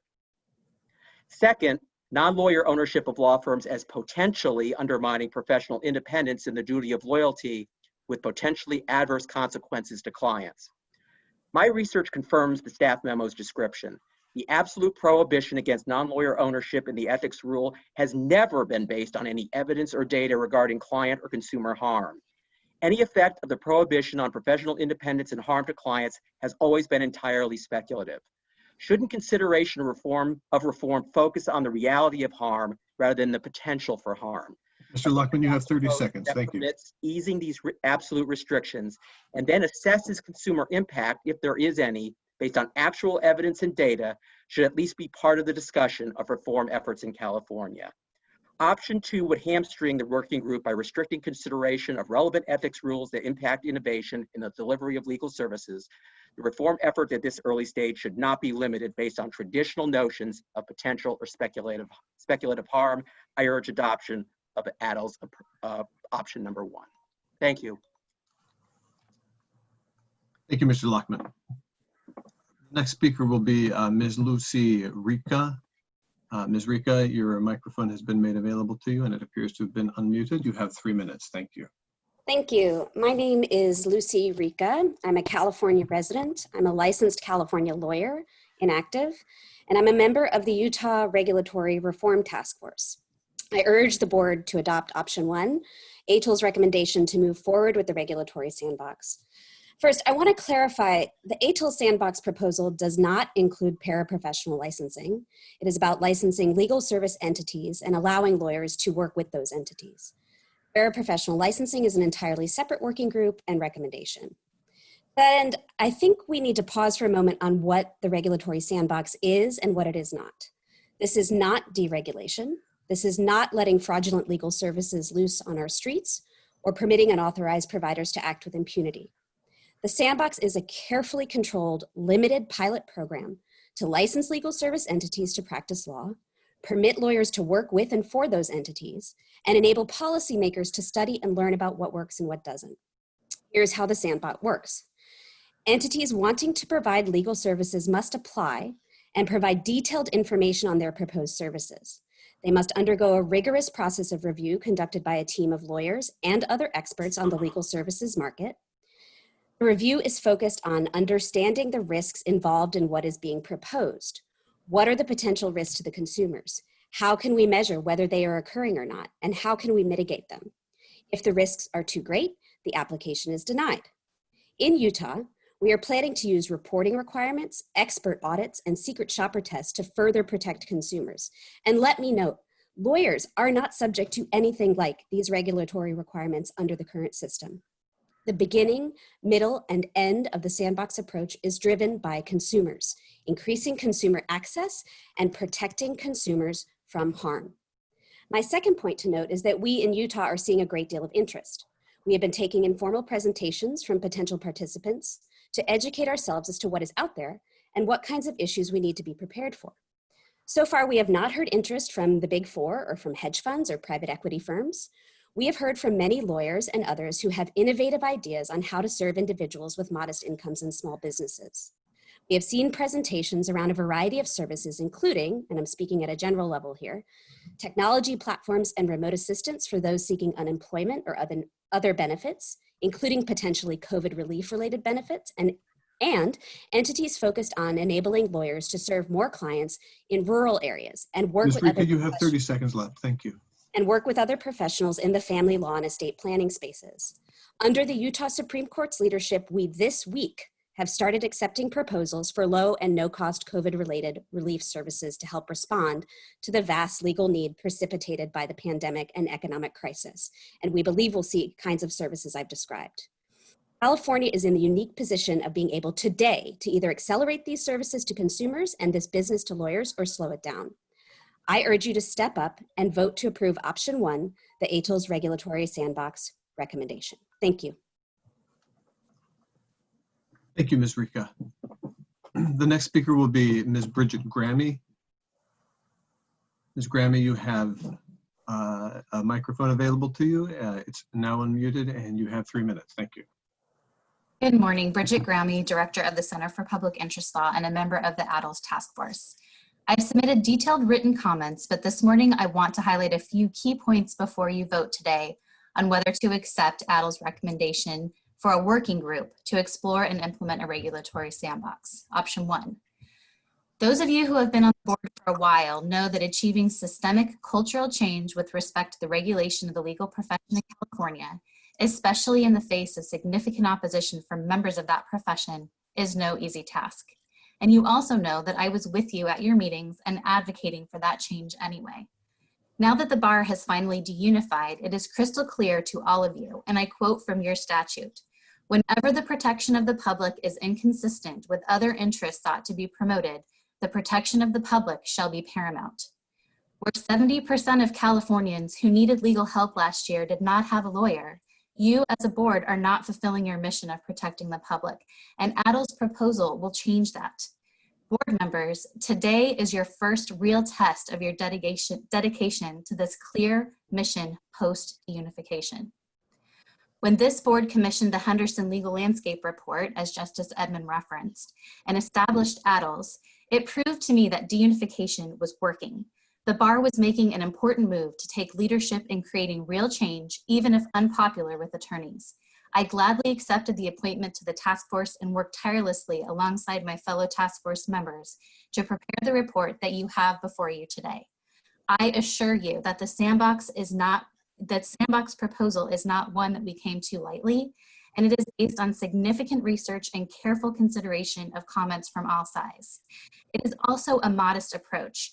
It is a means to gather important data about consumer harm and access to legal services before recommending sweeping changes to Rule 5.4 and related fee sharing rules. In fact, we recommended the sandbox in response to concerns that there was not enough data to support outright changes to 5.4.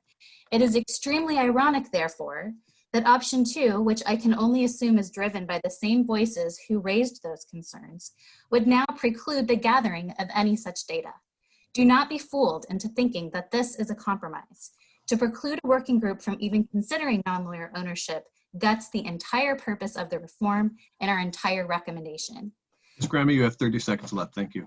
Okay, the mission of my Center for Public Interest Law is to monitor and hold regulatory boards accountable for protecting the public and not the interests of the profession. And I would never be before you advocating for a proposal that has potential to harm consumers. The movement for regulatory reform of legal profession is happening across the nation and the world. With a significant justice gap and certain economic crisis in our state and our country, maintaining the status quo is unconscionable. And that is exactly what options 2 and 3 would do. Public members of this board, this is your moment. Now is the time for leadership and not fear. I urge you to vote for option 1, and I'm happy to answer any questions about the report if you have them. Thank you. Thank you, Ms. Grammy. The next speaker to address the board will be Ms. Jane Reardon. Your microphone has been made available to you. Once you've unmuted it, you'll have 3 minutes to speak to the board. Thank you.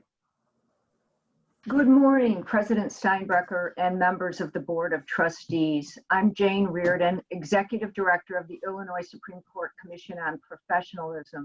I very much appreciate the opportunity to comment today, and I commend you for your leadership.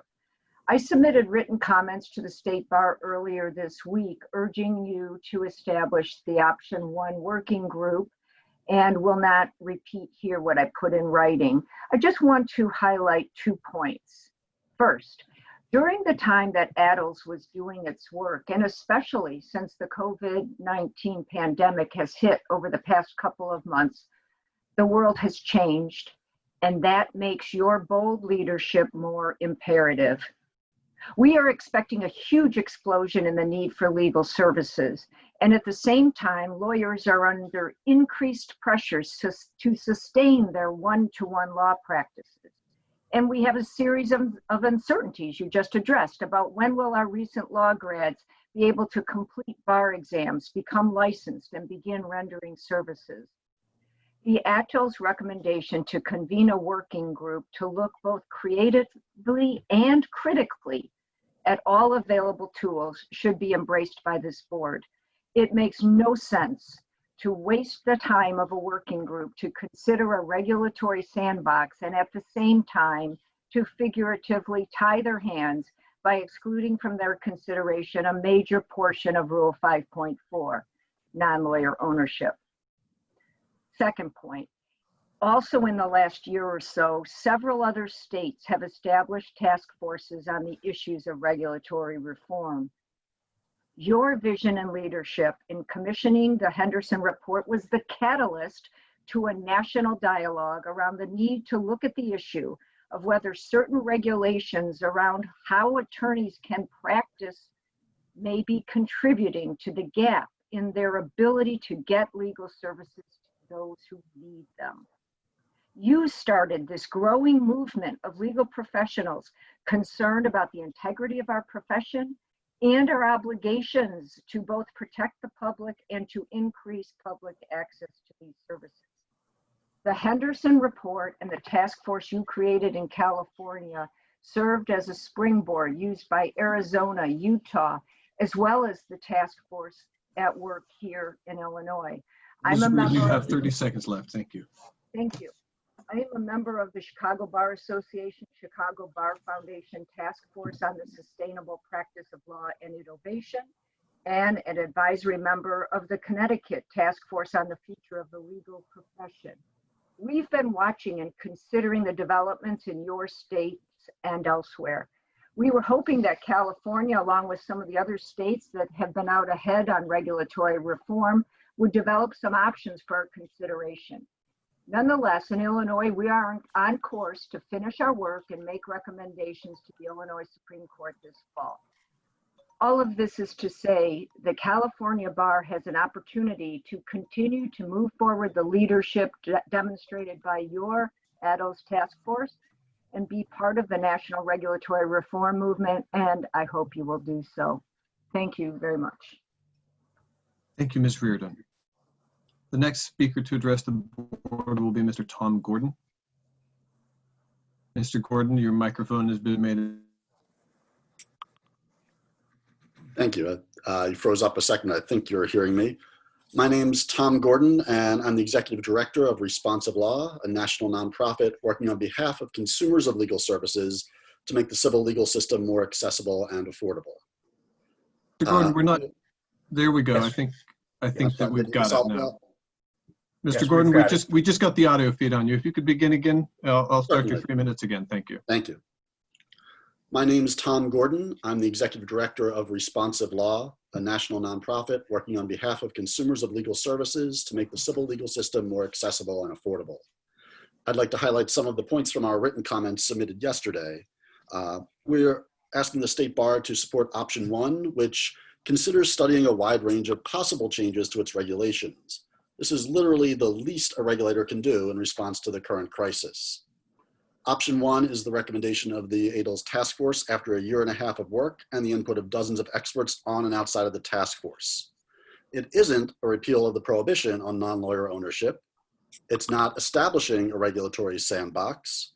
It's merely establishing a working group to consider the possibility of a sandbox. So we've got the recommendation of a 23-member committee after 18 months of deliberation to create another committee that will study the possibility of setting up a limited experiment that might include allowing lawyers to work in the same business structure as the vast majority of the American workforce.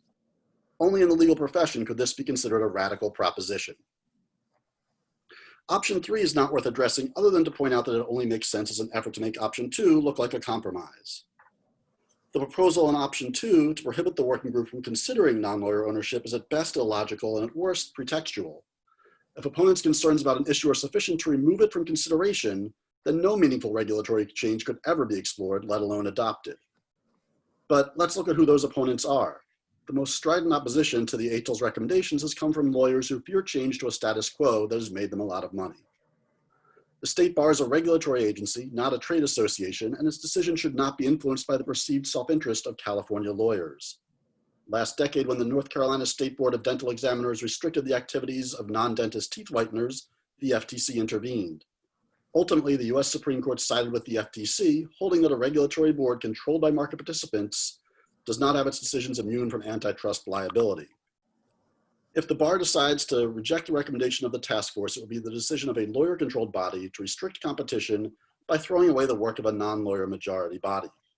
It's also worth noting that while Ms. LeBran has recused herself, there are lawyers in private practice on the board who may benefit financially from a decision to maintain the status quo. Yet none of them have recused themselves, leaving the board even more dominated by lawyers. Mr. Gordon, you have 30 seconds left. Without any clear consumer benefit, the bar will be sending a clear signal to federal courts and regulators that its actions are anti-competitive. This is exactly the type of bar action where the DOJ Antitrust Division and the FTC have intervened in the past. There's little doubt that they'll be watching the bar's actions carefully, especially in light of the bar's recent anti-competitive actions against Legal Match. The State Bar faces a critical decision at a critical time. We hope that the will not brand the Unified Bar as a failed attempt at truly independent regulation. We know the right choice to make. We hope the Bar Board of Trustees does as well.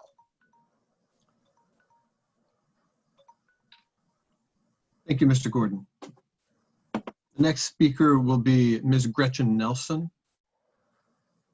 Ms. Nelson, your mic has been made available and it is unmuted. You have 3 minutes. Thank you. Thank you very much. I hope that you can hear me.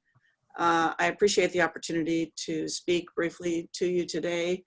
My name is Gretchen Nelson. I am on the board of the Consumer Attorneys of California as well as the Consumer Attorneys of Los Angeles. CAOC, along with the California Defense Council, has submitted a letter supporting option 3, which, as I have reviewed, provides the best option. The purpose of the ADL's committee was to seek efforts to find ways to provide legal services to low-income individuals or lower-income people. And as I expressed at the last board meeting, our strong concern over the look at a regulatory sandbox to see whether or not there is some way to have non-lawyers own law firms, in our view, is a flawed system for a lot of different reasons. Primarily, as we have expressed, concerns over investments in law firms that really are not driven at trying to provide legal services for low-income people. I think option 3, as we've expressed in our letter, provides the best opportunity for the board to look into what are the best ways to find and explore systems that will provide services that are necessary to low-income and lower-income individuals. And with that, I thank you very much and urge that you adopt option 3. Thank you. Thank you, Ms. Nelson. The next speaker for the board is Mr. Jason Solomon. Mr. Solomon, it appears that your mic has been made available to you and is unmuted. You have 3 minutes to address the board. Thank you. Hi, my name is Jason Solomon. I'm Executive Director of the Stanford Center on the Legal Profession. Thank you for the opportunity to speak again today, as I did at the March meeting. I strongly support option 1. Option 2 is a retreat, not a compromise. Non-lawyer ownership is the key pillar to all the other recommendations, and getting rid of it at this stage would knock out the work of Justice Edmonds' task force entirely. I want to talk quickly about the 3 things that have changed since the March meeting when this vote was delayed. First, the available evidence about the effect on consumers and what that means for consumer harms. 2, the effect of the COVID-19 crisis. And 3, consultation with stakeholders. One, last month, our center released a white paper on non-lawyer ownership that analyzed and synthesized the evidence on its impact on access to justice in a way that had not been done before. Co-authored by our faculty director, Deborah Rohde, perhaps the leading authority in the world on access to justice, legal ethics rules, and the relationship between the two. It showed that in England particularly, the introduction of these alternative business structures has meant more choices and lower cost for consumers. We sent this to you, this white paper. It is now part of the record. So when we think about consumer harm, we need to compare the harm if we do not do the sandbox with non-lawyer ownership to doing the sandbox with non-lawyer ownership. If you choose options 2 or 3, you are allowing concrete, well-documented harm in California by allowing fewer choices for consumers and higher prices compared to England and soon Utah and Arizona. On the other hand, under the sandbox, there is only speculative and ill-defined harm, and in England and Australia, there has been no such harm. Second point, the effect of the COVID-19 crisis. As you know, there has been a huge increase in the legal needs of individuals and small businesses in California. So when I heard there was a staff memo with new options, I assumed it would be options to move faster, not slower. I know you received a letter in advance of this meeting from Jim Sandman, former managing partner of Arnold & Porter, outgoing president of the Legal Services Corporation, and current chair of the American Bar Association's Task Force on Legal Needs arising out of the 2020 pandemic. He suggested that, quote, the current COVID-19 pandemic makes this a particularly appropriate time to move ahead with regulatory reform, unquote, and urged you to move forward. He noted specifically the importance of non-lawyer ownership and pointed specifically to Utah's use of the sandbox for non-traditional legal service providers to provide low-cost or no-cost services for issues arising from COVID-19, and said he hoped California would follow Utah's lead. You heard earlier from Ms. Rika about the services for individuals and small businesses that will soon be offered in Utah. Arizona Mr. Solomon, you have next. 30 seconds left. Why not California? Finally, stakeholders. In March, you delayed the vote in order to consult with stakeholders, and then you came back with this watered down proposal. But when you got the signal from the Supreme Court or legislature, did they know that the sandbox is being used in Utah to get new services to people affected by COVID-19 crisis?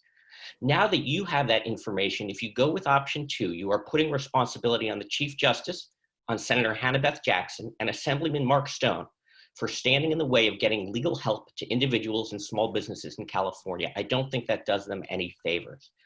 Last year, Mr. Steinbrecher and Mr. Seleg, the two of you wrote in a great piece for Cal Matters that, quote, we need fresh thinking around delivery systems, regulatory reform that could stimulate the creation of new service models, experimentation, and innovation, unquote. You were right. Option 1 is the only way to achieve that fresh thinking and benefit consumers. Thank you, Mr. Solomon. And the final speaker on this topic is Mr. Zachariah Demiola. Mr. Demiola, you will be given a mic. The mic has been made available and it is now unmuted, and you have 3 minutes to address the board. Thank you. Thank you. My name is Zach Demiola. I am a manager at ILES, the Institute for the Advancement of the American Legal System.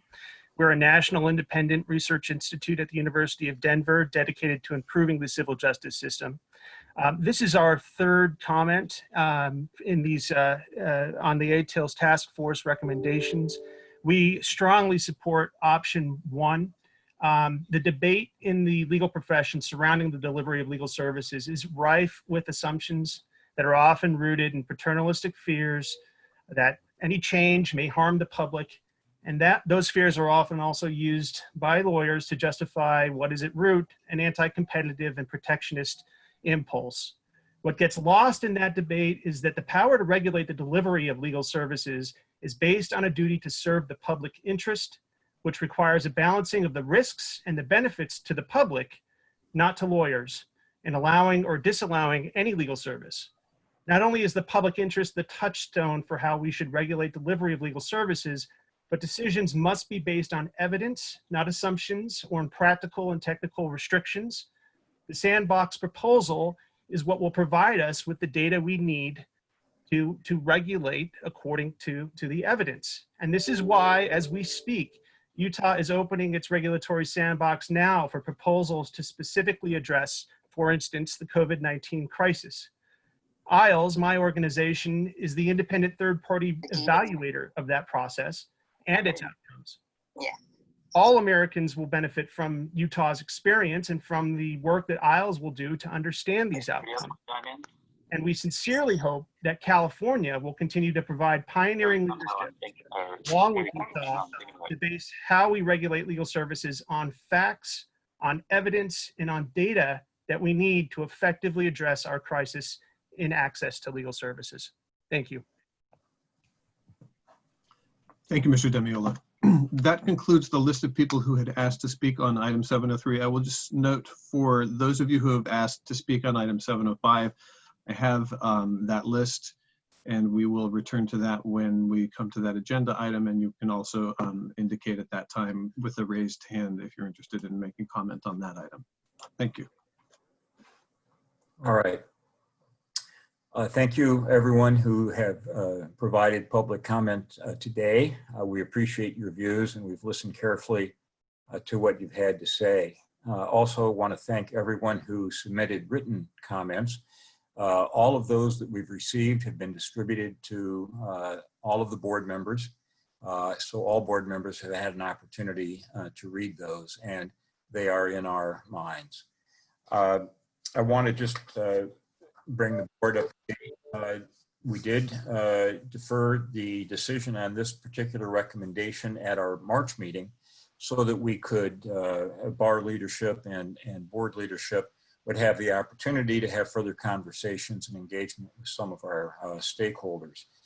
We have had an opportunity to present the fact that this issue will be up for discussion to both legislators and certainly the court is aware, but I would take exception to a statement made by one of our previous speakers today that any decision we make, especially if it's not adoption of option one, would place either the Chief Justice or any other justice of the court or any legislator responsible for that decision. We have listened to our stakeholders, but we have not formed any opinion or tried to convey any message to anybody about what those thoughts may be. And in fact, we've received no assurances, nor did we expect any from anybody. So this is a wide open debate among this board. With that, I would now turn this presentation over to our Interim Executive Director, Donna Hershkowitz, to lead us through the agenda item. Thank you, Mr. Chair. Let me just share my screen here. Okay. Can everyone see the PowerPoint? Not yet.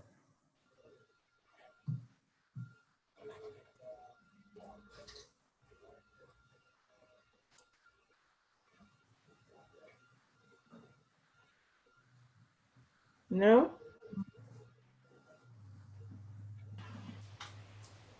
Not yet. Donna, if you continue to have difficulties and can't resolve it locally, if you email that to me, I can give it a shot and see if I can display my screen. Yeah, absolutely. Let me do that. There's really not much on this anyway, so I'm sorry. Let me just try that one more time. Okay, Sarah, if you could forward it to Dag, the email, and we'll have him share it and get to that for a minute anyway in the presentation. Oh, perfect. So thank you, everybody. At the March board meeting, the board heard an in-depth presentation from Justice Lee Edmond on the impressive work of the Task Force on Access through Innovation of Legal Services. After the presentation and quite a robust discussion by the board, a few of the key recommendations from the task force were deferred to this meeting. Because of the extensive discussion that we previously held and the board's familiarity with the details of the ADLES proposal, I don't intend to get into the weeds of the proposal at this meeting. I do note that attached to the brief agenda item that is on the agenda today with the 3 options, I have included the full ADLS report as a reminder for all of you.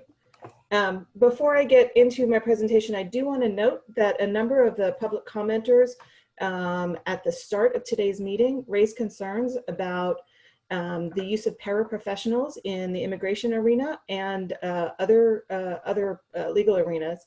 I just wanted to remind the board that that at the March board meeting, the board actually already established the paraprofessional working group, which is chaired by board member Chris Iglesias. And the working group held its first meeting on April 21st. And I encourage members of the public to subscribe on our website to get notices of the meetings and materials of the paraprofessional working group and to provide their important perspective to that working group. As such, however, the issue of paraprofessionals, as Ms. Rika noted in her comment, is actually not part of the recommendations or the options that are listed before you today. So getting back to my presentation, although ADLS itself provided significant opportunities for public comment and discussion on the proposals under consideration, and frankly should be commended for its inclusivity in bringing in public opinion and comment, State Bar leadership had not vetted some of the most controversial issues with stakeholders prior to the March meeting. Specifically, we're talking about the ADLS proposal to create a working group to explore the regulatory sandbox.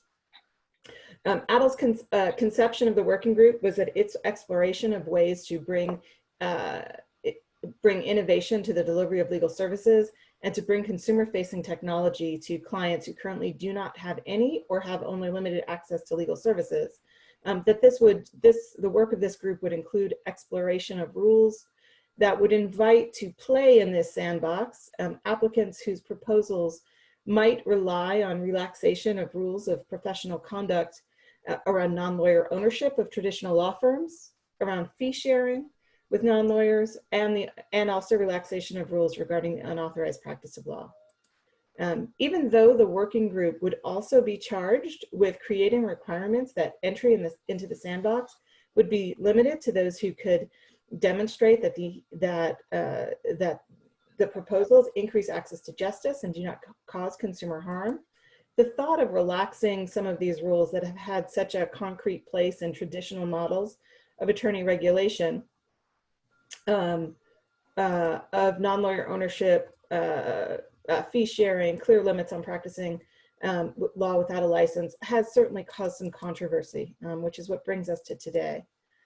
Although most of the testifiers, virtually all of the testifiers that we heard at the March meeting, and the large majority of testifiers that we heard today have expressed full-throated support for moving forward with this working group as presented by ADLS, there has been opposition expressed throughout this process for the board's consideration.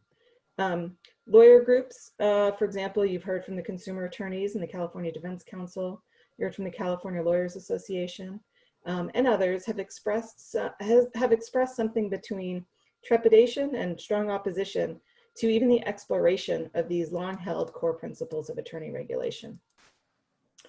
In discussions that the chair and I have had with key stakeholders since the last meeting, we've heard support for the exploration of innovative ways to close the justice gap, including the use of AI and consumer-facing technology, as was recommended by ADLS. We've also heard that we should create a working group that is given broad authority to debate innovative ideas to potentially make a real dent in the justice gap. We have also heard, however, that the board should exercise caution about opening up core attorney regulatory principles, such as non-lawyer ownership of law firms. Some feel that we have not made the case that we should be considering such a departure from core principles. Certainly, a response to that concern, and what the supporters of the ADLS proposal have been clear about, is that this is simply a working group. They're not proposing launching a regulatory sandbox tomorrow. Extensive analysis, discussion, and work would need to go into any set of recommendations that are ultimately presented to the board for going forward. And the very issues that raise concern among lawyer groups would no doubt be the subject of vigorous debate in any working group. I can imagine, for example, discussions about whether relaxing rules about non-lawyer ownership is necessary to bring the innovation we're seeking.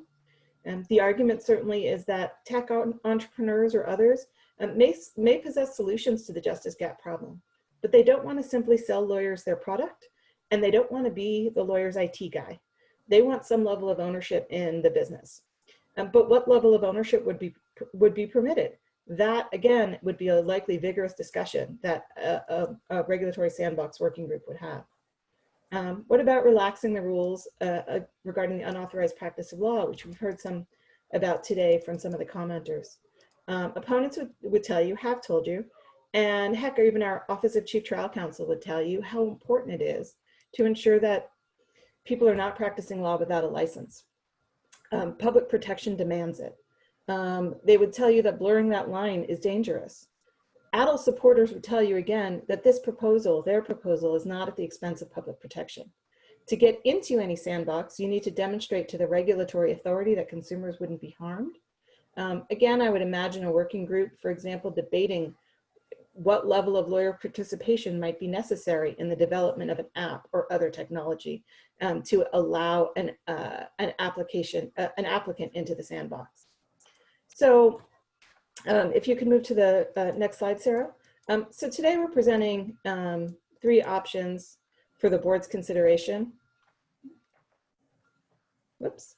So today we're presenting 3 options for the board's considerations. The options have a common theme. Thank you. And they overlap in certain ways. So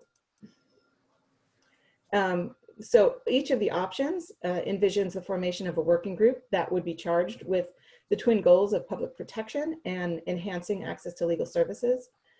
We would expect a working group formed under each of the options to use the California Justice Gap Study to inform their recommendations, delving deep into the data that we have from the Justice Gap Study. Each of the groups would be charged with the responsibility of developing methods to increase access to legal services, including through innovative reforms and legal services delivery systems. And each would be charged with evaluation of rules to determine whether to eliminate evaluation of rules that arguably may inhibit innovation and access to justice, such as advertising and solicitation and lawyer referral service certification rules. But there are key differences as well. Sarah, next slide. Option 1 is the recommendation from ADLS that the board heard at the March meeting. It recommends the creation of a working group to explore innovative ideas for the delivery of legal services through a regulatory sandbox. It envisions the exploration of consumer-facing technology to improve access to legal services. The working group would have the freedom to explore many options to help accomplish that goal, including relaxation of rules about non-lawyer ownership, fee sharing, and the unauthorized practice of law. Next slide, please. Responding to the largest concern expressed by opponents and following a more cautious approach, as some stakeholders suggested, option 2 removes the issue of non-lawyer ownership from the reach of the working group. There has been concern expressed that allowing non-lawyer ownership will allow businesses and financial decisions to supersede lawyer judgment on whether to take or continue involvement in a case, what strategy to employ, and carrying out the duty of loyalty to clients. Taking this tool out of the toolbox, opponents argue, would ensure that that does not happen, but would still allow for innovative ideas to develop and deliver consumer-facing technology to address the fact that a one-to-one solution no longer appears viable. Next slide. Option 3 creates a more cautious approach, eliminating the regulatory sandbox concept, but creating a working group to address what is a truly pressing need. The working group would be charged with identifying methods to increase access to legal services, including through innovative reforms and new legal services delivery systems. It would mine the State Bar's Justice Gap Study to inform its strategy, but it would not tread on the core attorney principles of non-lawyer ownership of law firms, fee sharing, and the unauthorized practice of law. And with that, I'm happy to answer any questions.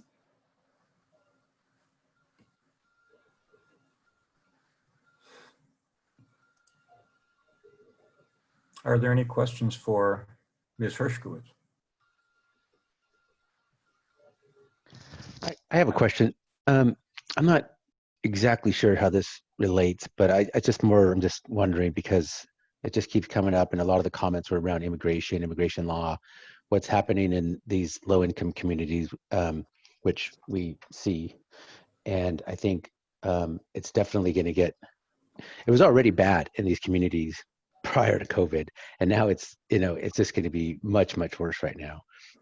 A lot of our partnerships that we're doing right now is around housing, but there's always a legal aid attorneys that are part of these teams now, because it's just kind of going that way.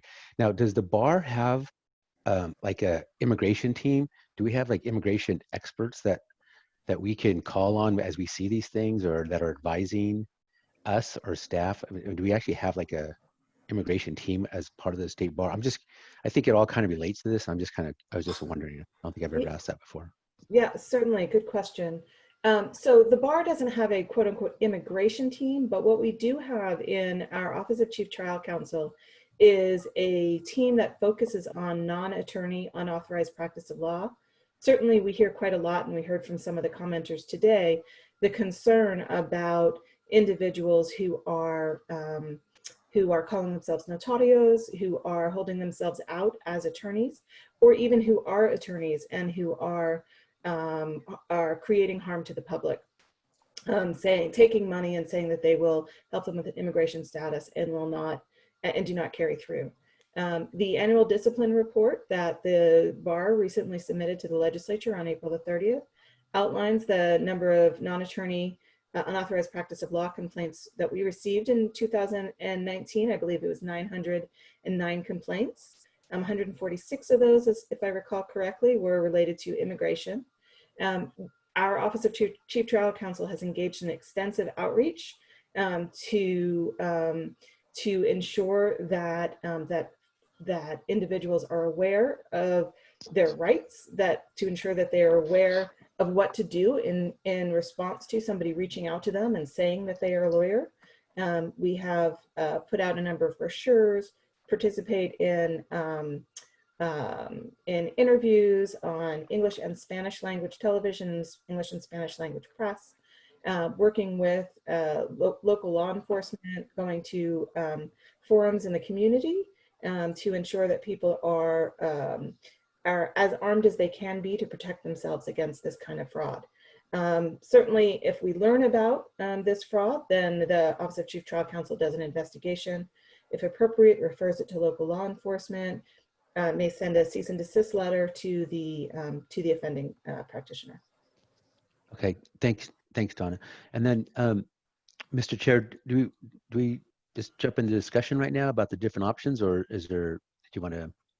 No, you can move into anything, but before you do, Dag and Sarah, I don't know if anybody else has this problem, but I only have the screen showing option 3, and I don't see any of the other people. So if you can either remove it or minimize it, I appreciate it. Yeah, so I think that would lead us to the recommendations screen rather than the presentation screen.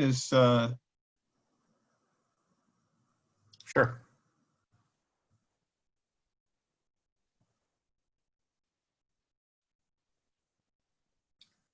Yeah, and I'm not sure we'll be able to fit all of those on.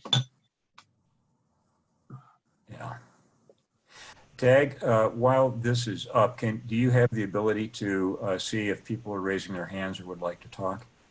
I do. I was just pondering whether we should, we had another hand was raised during this. Do you want to open that up? If you're going to leave that up, I'm going to need you to call on people, because I can't. My screen is completely taken up with the resolution. Oh, you're talking about trustees? Yeah. Yes. I can. Yeah, we can certainly work it that way, and I can flag people's hands. Mr. Saleg has raised his hand. Mr. I'll tell you what. Why don't you do this? Why don't you take that down for a while? We can come back to it unless anybody wants to watch it. Right now, just like to see what the board is looking at and looking at the board. Okay. So anyway, who is next as I jump in? Mr. Saleg? Oh, yes, I did raise my hand. Thank you. But, I think Juan had the floor. So let me see if he Okay, has comments he very wants to good. finish Let's first. go to Juan, Mr. Dela Cruz.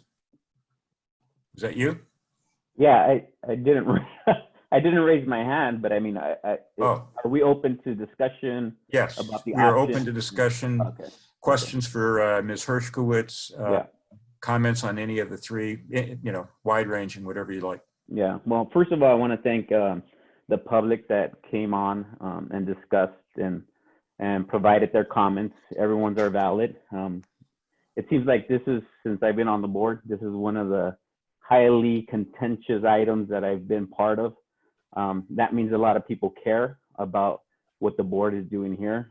As a public member, I think that, a lot of what the comments that were made and the reason why I came onto this board, and I'm pretty sure all my colleagues have, is protecting the public interest and protection, and then also providing access, especially to those communities and people that otherwise wouldn't be able to have that access. I do take comments from the immigration side very heavily because my parents are immigrants, and I've seen firsthand the predators out there that try to prey on immigrants. But there's also a vast option and menus of how this sandbox and regulatory sandbox would support not just the immigration side, but other law practices. A lot of assumptions were made, at least I feel, without any data backing it, in terms of looking at an option that would look at every regulation and how we can relax it or not. We don't know what we don't know until we try it. I think sometimes we tend to be very cautious. I'm not that type. I think for me, I think it's more of making sure that as a public member, I do my job and what I part of my oath, right? And option 3 is not on the table for me at all. Option 2 is questionable, but option 1 for me is the one that I feel very strongly that if we look at it, irrespective of what is out there, public interest, special interest, whatever it is, we won't know until we don't know. We won't know what abilities we have in terms of regulation if we don't try it. I'm big on pilots. I'm big on trying something small and see what works and what doesn't, and bringing back that feedback to the trustees and having a robust discussion later on. But I feel that if we don't try something new and we're not innovative, and I know most of our colleagues here have been the innovative. They've actually, from the stories that I've heard in the past 10, 15 years and how the state bar functioned versus now, we're a very, very innovative board. And I challenge my colleagues here today to look at option 1 and make this something that's that we can present, and we can work with this regulatory sandbox to see if there's an ability to strengthen some regulations, loosen some.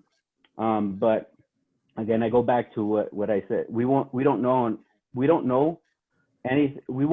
anything until we try it. So that's my comment, and I welcome anyone else to push back. Thanks, Mr. Dela Cruz. Mr. Saleg. Great, thanks, Alan.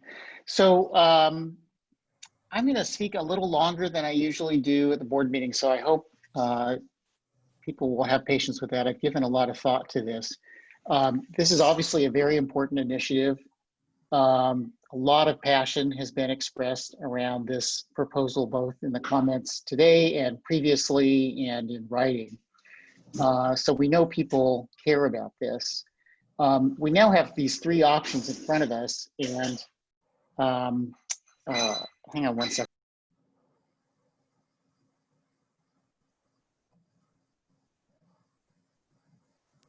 Sorry, I had a distraction in the background. Speaking of technology, this is like a whole new experience for all of us. So I want to speak in favor of option 2. And that option hasn't gotten a lot of love today during our comments and has been cast as an unprincipled compromise and a watering down of the ADL's work. I don't share that view. I think it's the right choice for the board to make. And let me give you some impressions why. I want to start by saying, I think some of the comments about option 2, gutting the work of ADL's, are really hyperbole and not accurate in my opinion. The board, ADL's brought us 5 recommendations. The board has already implemented 3 of those 5. That's the LLT working group. It's been referred to, and the board has sent out for public comment proposed revisions to rule of professional conduct 1.1 and 5.4. So that's 3 of the 5 recommendations. One of the recommendations not in front of you, at least under option 3, is to look at rule 5.7, which has to do with the provision of non-legal services. And if you look at the ADL's report at page 22, it explains that that proposal is simply like 99% to codify existing law. So that's not a radical change or a radical reform. It doesn't mean it's not worth looking at, but it's to say that not pursuing that at the moment is gutting ADL's, I think is inaccurate. So that leaves us with the 5th recommendation, the sandbox, and that's what you have in front of you. To my thinking, the origin of the regulatory sandbox was the consumer-facing technology concept. And the reason for that is that allowing consumer-facing technology that could be considered the practice of law to go forward presents regulatory issues that have never been faced in this area of the economy before in the legal profession.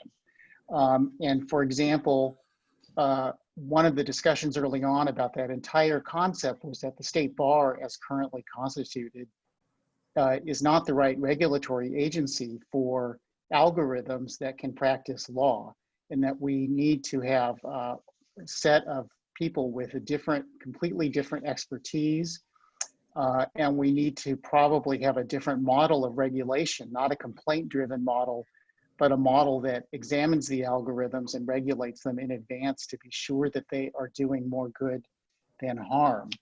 And for that reason, in looking at that, we need not only expertise in the special issues about that type of technology, but we need some experimentation. And that's where the concept of the sandbox came in, at least in my, as I have learned about this and followed the process. And so I think we need to think about whether option 1 is really giving the working group too much to chew on and will make it difficult to constitute that working group to make it the most effective. Because if it's focused on consumer-facing technology, it's going to have a certain composition of people, legal ethics experts, and also experts from other fields, including the regulation of technology and the technology itself. I don't know that that group is going to be as suited to looking at other types of what I would call more people issues of having multidisciplinary practices of law firms, for example, with people who are not lawyers working in conjunction with non-lawyers, which is currently prohibited. I don't know that, and I don't interpret option 2 as prohibiting the bar from studying that in the future, and it may be something to look at. I don't think this group is the right group for it, and I think that that sort of study requires more thought and more vetting and more structuring to make it successful. But I do think we are ready to proceed with the sandbox concept regarding consumer-facing technology. The other thing I want to point out is that ADL's, I looked back through the ADL's final report, and it confirmed my impression that the task force, the reason that the board chartered the task force was to focus on technology. And quoting from the charge, this is in the report at page 9 if you want to look at it for yourself. The overarching charge the board gave to ADLS is to identify possible regulatory changes to enhance the delivery of and access to legal services through the use of technology. That was what we asked ADLS to focus on. That's what option 2 focuses on, and I think rightly so. Now, I do want to say the bullet points in our charge, it's a very long charge. It's about a page. The bullet points underneath that are broader. I don't think that was certainly not my understanding of ADLS, and I don't believe that was the board's intention. The focus was supposed to be on technology, and that's why option 2, for the reasons I've mentioned, is the way to go. The final thing I want to say, and I want to return to where I started about the notion that option 2 is an unprincipled compromise. Again, if you look at the ADLS report, at page 31 is where it begins discussing the sandbox proposal as ADLS framed it. And it split that into 2 distinct pieces. The first piece being, and I'm quoting, consumer-facing technology that provides legal advice and services directly to clients at all income levels. That's what option 2 is. That's not the status quo. That's potentially revolutionary change. And it's something that we need a group that is constituted to and able to and does focus on specifically. The second aspect of the sandbox, as in the ADLS report, is extremely broad.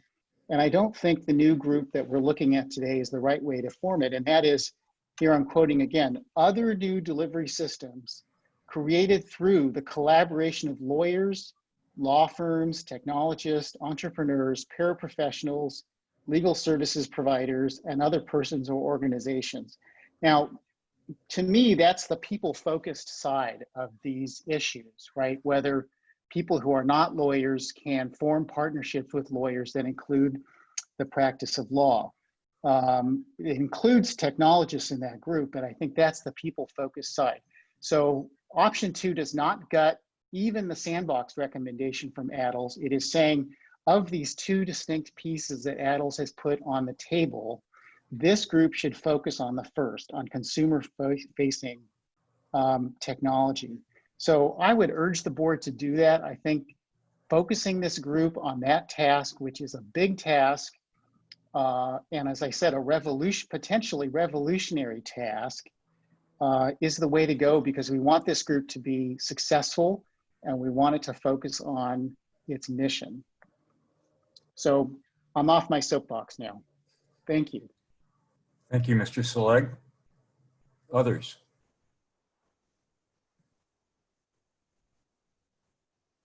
Alan, this is Ruben. I've got my hand raised, and I'll just jump in if that's okay. Oh, please. Oh, I see the hands raised. I've missed it. Okay, all right. Go ahead. Then I'll get to everybody in order. Thank you. Thank you. Let me lower my hand and say that as I listen to Sean speak, I find myself agreeing with almost everything he said.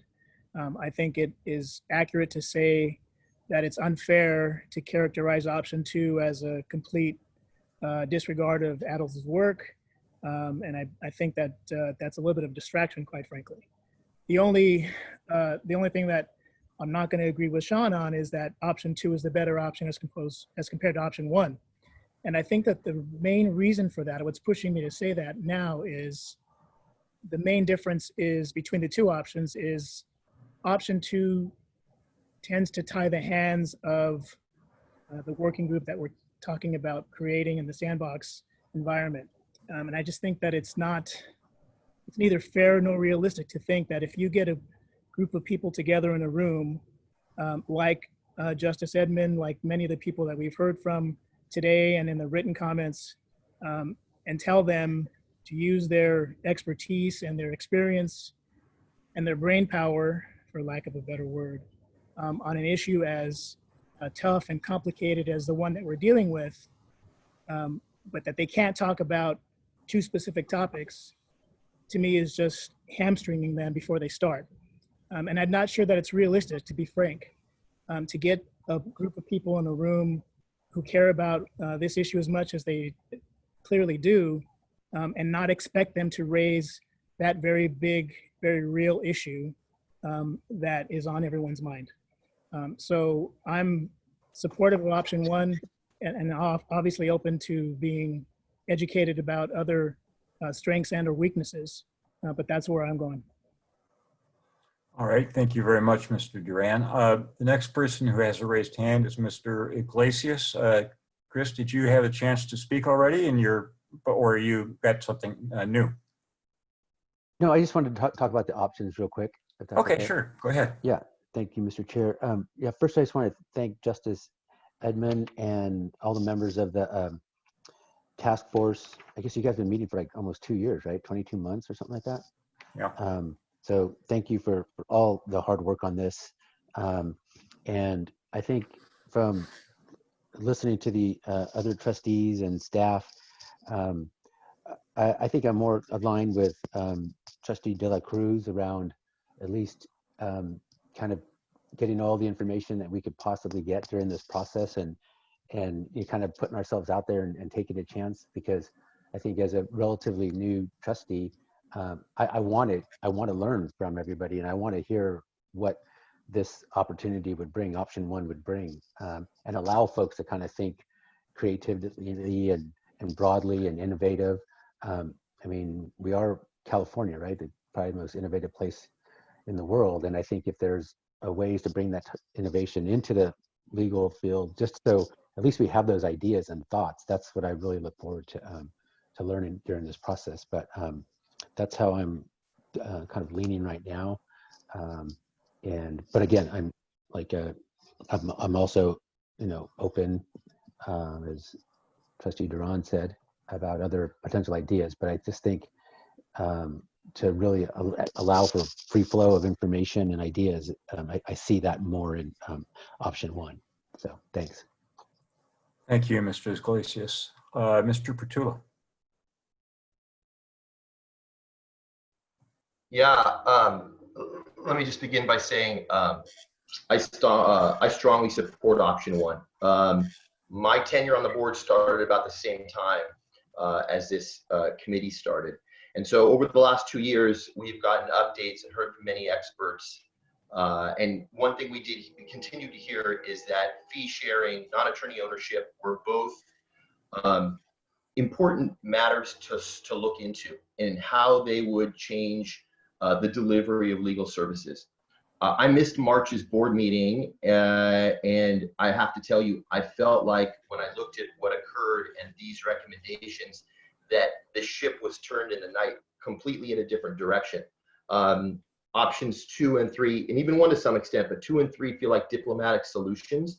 And I just look back to what we were trying to solve. We talked about the justice gap, access to justice, needing to really look at the status quo and understand what can be done. I urge my board members, change is never easy. Sometimes it is a little messy. There's a lot of folks I understand that have trepidation about moving forward, but I think that Justice Edmund said it best. It would be short-sighted to take any of these options off of the table today. And as Trustee Duran said, to let this working group work, but start to tell them what they can and can't look at, I think would be a mistake. So I just want to make sure everybody understands that the work that's gone in over the last 2.5 years, I think it'd be great to see what could come out of a working group. Thank you. Thank you, Mr. Petula. Mr. Broughton. Thank you, Mr. Chairman. I should also say at the outset that I'm strongly in favor of option 1, and I want to commend the ADLs for their work. I know I'm trying not to say everything that everybody else has said, but I agree with all those that are supporting option 1, and I just want to maybe jump in on something that Josh just said, and also that Bridget mentioned when she talked about the systemic cultural change that the bar has gone through. There's a few of us on here that have been on the board for 3, 4, 5 years that know what has happened over that period of time and the change that has taken place in the bar. My very first vote when I came onto the board was to eliminate the annual meeting and the state bar convention that had been a staple for lawyers, at least for me, for decades that I'd been an attorney. That started the entire change of the structure of the bar from one that benefited attorneys to one that was more of a regulatory agency and that whose primary purpose was to protect the public.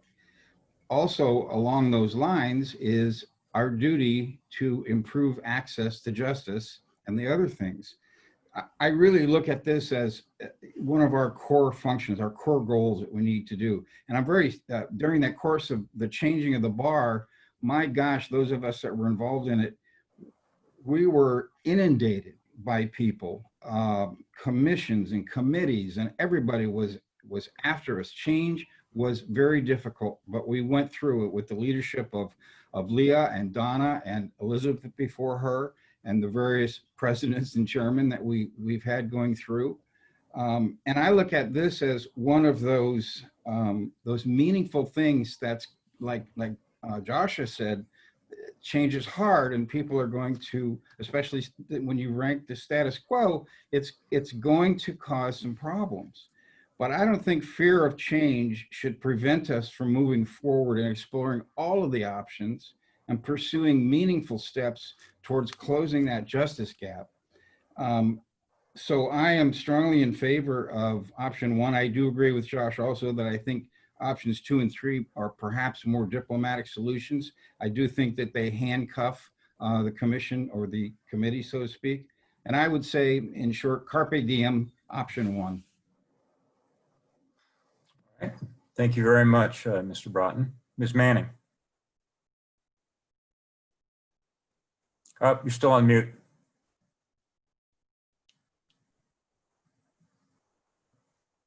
Okay, can you hear me now? Yes, Okay. yes. So what Whoa. Oops, sorry. So what I wanted to say is I'm voting for option 1 as the best of the 3. I actually wish it went further.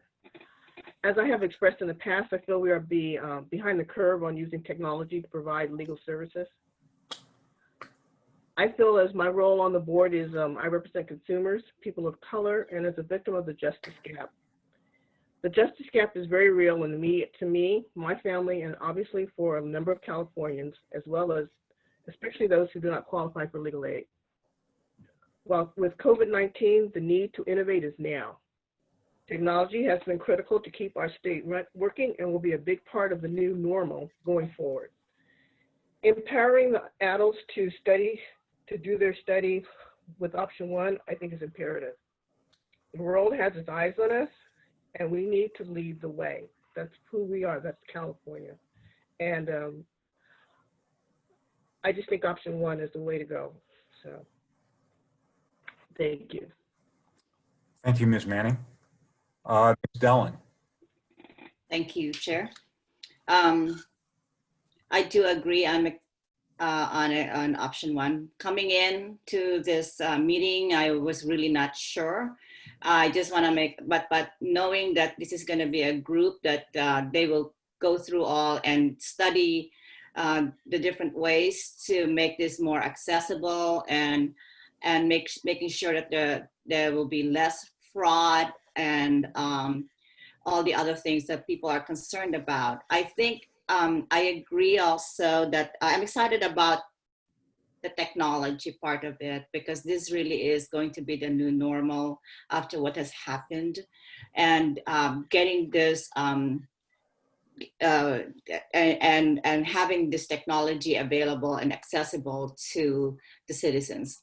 I believe that option 1 would be great for us to be able to really have that study and be accessible to to those who are not able to not have the ability to pay or have the ability to go to big law firms. However, I am a little bit worried about the ownership of the non-lawyer ownership of law firms. And that's something that I hopefully with a group, they'll be able to look at that, look into it, and not gobbling up the lawyers or the other firms that are not owned by, that are owned by lawyers and not by these big companies that would be owning the lawyers. So that's really my concern, that the smaller law firms will not be disadvantaged by those that are owned by other firms, you know, the big four or anything like that. I just want to also make sure that these law firms will have the ability to withstand the pricing or even the way that they're marketing themselves. So that's something that I am sure that the working committee would be able to look into that, making it more affordable for the people to be able to really go into accessing our legal system. Thank you. I vote for option 1. Thank you, Ms. Dellin.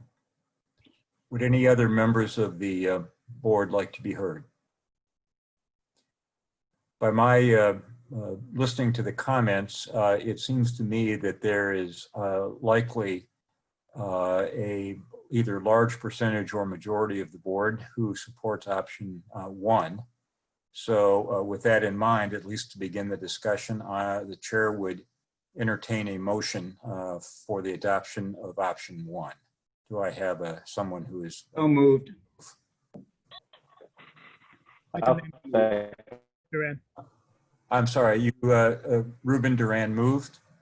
I moved. 1 second. Oh, Mark Broughton moved. Yeah. Ruben Duran seconded. Yes, please. Alrighty, thank you. Is there any further discussion? Alan, if I could just real quick. Yes, Mr. Stallings. I'm going to be voting no on option 1 and in support of option 2. As I really agree with what Sean said. I think as regulators, our concern is public protection, and I'm not entirely convinced that 5.4 and 5.7 relaxation promotes those ends. And I think to give a working group those options could distract from that ultimate mission of public protection. And I just caution in going forward on 5.4 and 5.7 that I think there are some very serious issues. I would share in Sonia's comments on that. All righty, thank you. Anyone else before I ask for the roll to be called? All right, Madam Secretary, would you please call the roll? Broughton. Yes. Chen. Yes. Cisneros. Aye. Dela Cruz. Yes. Dellin. Yes. Duran. Yes. Iglesias. Yes. LeBron. Oh, she's recused. I'm recused. Yes. Manning. Yes. Pertula. Yes. Teleg. No. Stallings. No. The motion to adopt option 1 carries. Righty. Thank you, everyone, very much. Beginning with people who provided written comments for this particular item and who have expressed their opinions in the past. Also for the people who presented on both sides of the issue during public comment, and for all of the work that Ms. Hershkowitz has done along with staff, and of course, especially the board. This is a significant step, and I think it will lead to an exciting future. So thank you again, all. At this time, it's 12:02. We have a number of items on both the open and the closed agendas, which I don't think we would be able to conclude in an hour or an hour and a half. So at this point, I'm going to take a recess for a half an hour, come back at, let's say, 12:35 after a lunch break, and be prepared to proceed on into the next items. Thank you very much. I'm ready, and I see Sarah unmuting. Yeah, as am I. Thank you, Chair. Great. Okay. All right. We are reconvening the meeting of the Board of Trustees of the State Bar at 12:35, right on time. Mr. McLeod, our next agenda item is item 704. Do we have anybody from the public who would like to speak to that item? We do not, Chair Steinbrecher. I will just note that one of the people who addressed one of the members of the public who addressed the board earlier, Patricia Squitiero, it was addressing item 704, but she has already been heard from, and there don't appear to be any hands in the list of attendees at this point. All right, then I will invite Amy Nunez, our Director of Admissions, and Tara Clark, a Program Manager in the Office of Admissions, to present item 704. Welcome, Amy. Thank you. Good afternoon, Board. I'm delighted to introduce this agenda item today. We believe this product demystifies the moral character review process and provides more transparency to the public. Admission staff has been working closely with the Moral Character Working Group to develop these tools.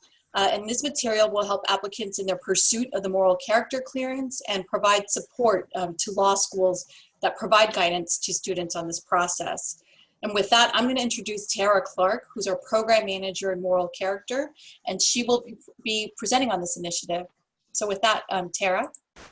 Thank you. Good afternoon. And again, thank you for having us to discuss this item today. So in September of 2018, the board directed some changes to the moral character determination process, which elevated the Committee of Bar Examiners to more of a policy role. So with that came some changes, and then further created the need for this moral character working group. So the working group was comprised of 7 members. We had 3 members of the Committee of Bar Examiners. 2 of those were members of the moral character subcommittee, 3 law school deans, 1 from each type of school, and then also a representative from the Stanford Criminal Justice Center. So over the course of 7 meetings, we discussed how the working group was formed, how the process is now, and we compared and contrasted what moral character in California offers as compared to other states. And as the governance and the task force report said, there was not a lot of information out there, unfortunately, right now. So what we did is we went through all of the publicly available information and we pulled from those other states. And when you get to the final work products, the statement and guidelines, you'll see that we've actually listed some of the factors that are considered and given a paragraph explaining how that is taken into consideration with the moral character determination process. We found a couple states had these, and it just seemed very useful when we're going and speaking to the law schools and the students. There is this fear that something as small as maybe a traffic ticket or some small matter would preclude them from obtaining a positive moral character determination. So we believe strongly that these 3 work products will help to demystify the process, create more transparency, as well as guide the public, the law schools, staff, and the committee when we're making these determinations. So going through each of them just quickly. So the first item we have is the statement and guidelines. Currently on our website, we do have a moral character statement and factors. However, they are more general and they don't walk the applicant through the entire process. So with the statement and guidelines, it not only goes over the governing law, what the applicant can expect, and also what we'll be looking at during the process.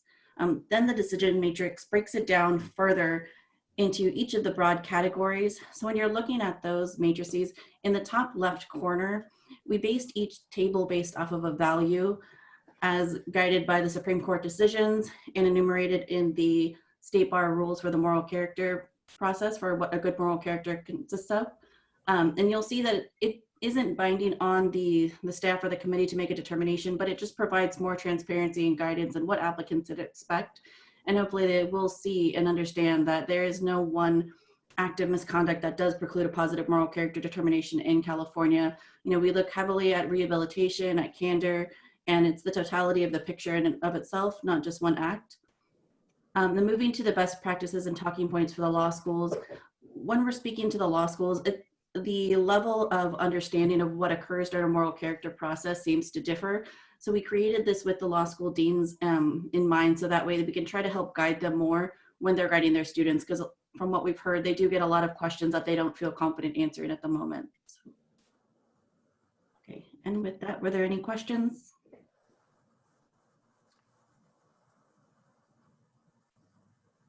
Are there any questions from the board? I don't see any hands raised electronically or waving at the screen. Hey, Alan, I would be happy to move the item. I think that this is a really important project that staff has undertaken in conjunction with all of the stakeholders. I'd say about a third of the people that I talk to in regards to state bar issues bring up the moral character process. So I think this is a great step in the right direction, and applaud the work. This is Jose, I'll second. I'm sorry, so the Brandon Stallings moved, but I'm sorry I missed the second. This is Jose. Okay, Jose Cisneros is seconded. Is there any further discussion? Madam Secretary, please call the roll. Broughton, Yes. Jen, Yes. Cisneros, Aye. Dela Cruz, Yes. Dellin, Yes. Duran, Yes. Iglesias, Yes. LeBron, Yes. Manning, Yes. Bertula, Yes. Selig, Yes. Stallings. Yes. Motion carries. Thank you, and I join with Mr. Stallings. This is a very fine effort and a good accomplishment. And thank you very much, Amy and Tara, and everyone among you who worked on that, including your CBE members and so forth.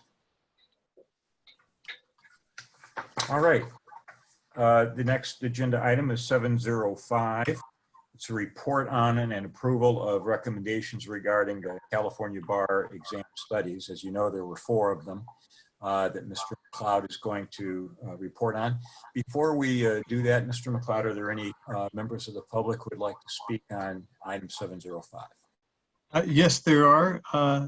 I have a short list of people who've signed up, and I'm also seeing some hands. I think what we'll do is start with the hands, and then if we miss anybody who has signed up, who has not displayed a hand, we'll circle back to them. So starting with the first hand that's raised, this is Paul Kramer. Mr. Kramer, once your microphone has been activated and unmuted, you will have 3 minutes to comment. Okay, can you hear me? Yes, I can. Okay, thank you. I'm a former member of the Board of Governors. My term ended about 10 years ago.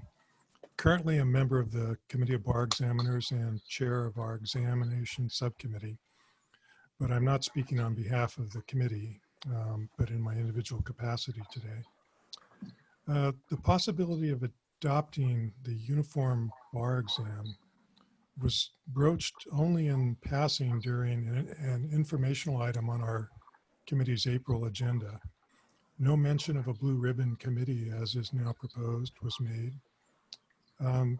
Several duties have been removed from the committee, chief among them the conduct of moral character interviews. Supposedly that was to free the committee to focus more on policy making. And also this year the committee has 1 less meeting than it has had in past years. Yet here we are today with a recommendation that consideration of a very fundamental policy, the nature and future of the bar exam, jump right over the Committee of Bar Examiners to a blue ribbon committee. As partial mitigation, we need to see members of the Committee of Bar Examiners appointed to that commission, and that the commission's recommendations are reviewed by the Committee of Bar Examiners before they go to the board and then to the Supreme Court.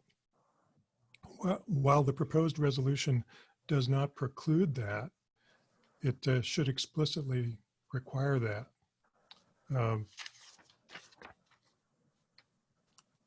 And also the committee deserves more than a few days to review such a report when it is produced. I find it necessary to say this because so often in the recent past, we and perhaps your committee or your board, I don't follow your agenda regularly, are faced with important decisions and very little time to consider them. Sometimes a couple of our officers might be placed on a committee. Maybe that's what's going to happen with this Blue Ribbon Commission. But we don't even have the time or have made the effort at the Committee of Bar Examiners sometimes to inform them of what the other members' views are so that they can truly represent the interests and the thoughts of the committee members. So I am concerned.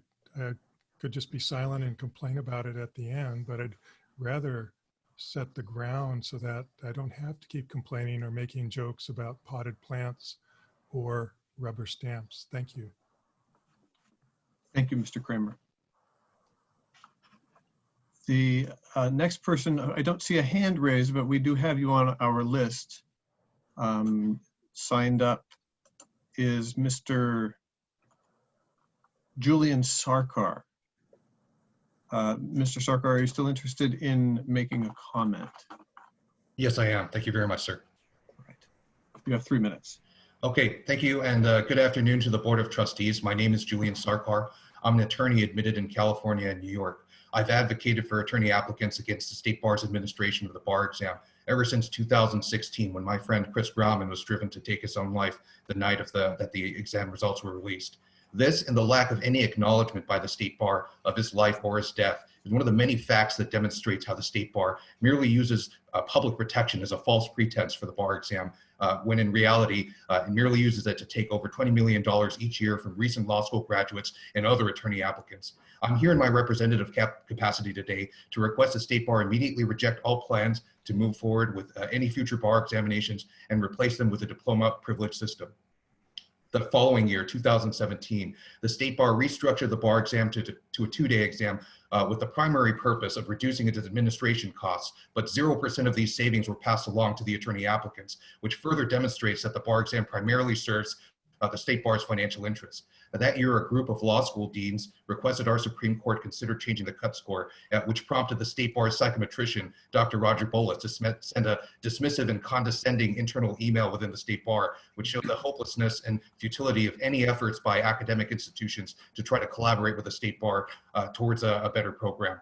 In 2017, the State Bar sent a report on the bar exam to our Supreme Court, purporting to show how the exam tested applicants for the minimum competence required to become an attorney. So based on this standard, we can draw the reasonable inference that the State Bar's attorneys who prepared those reports to the Supreme Court, that they're at the apex of attorney competence, the most competent attorneys that the state has to offer. And I have unbridled confidence in their ability to locate and cite the definition of public protection in the State Bar Act. That definition says protection of the public, which includes support for greater access to and inclusion in the legal system, shall be the highest priority for the State Bar of California.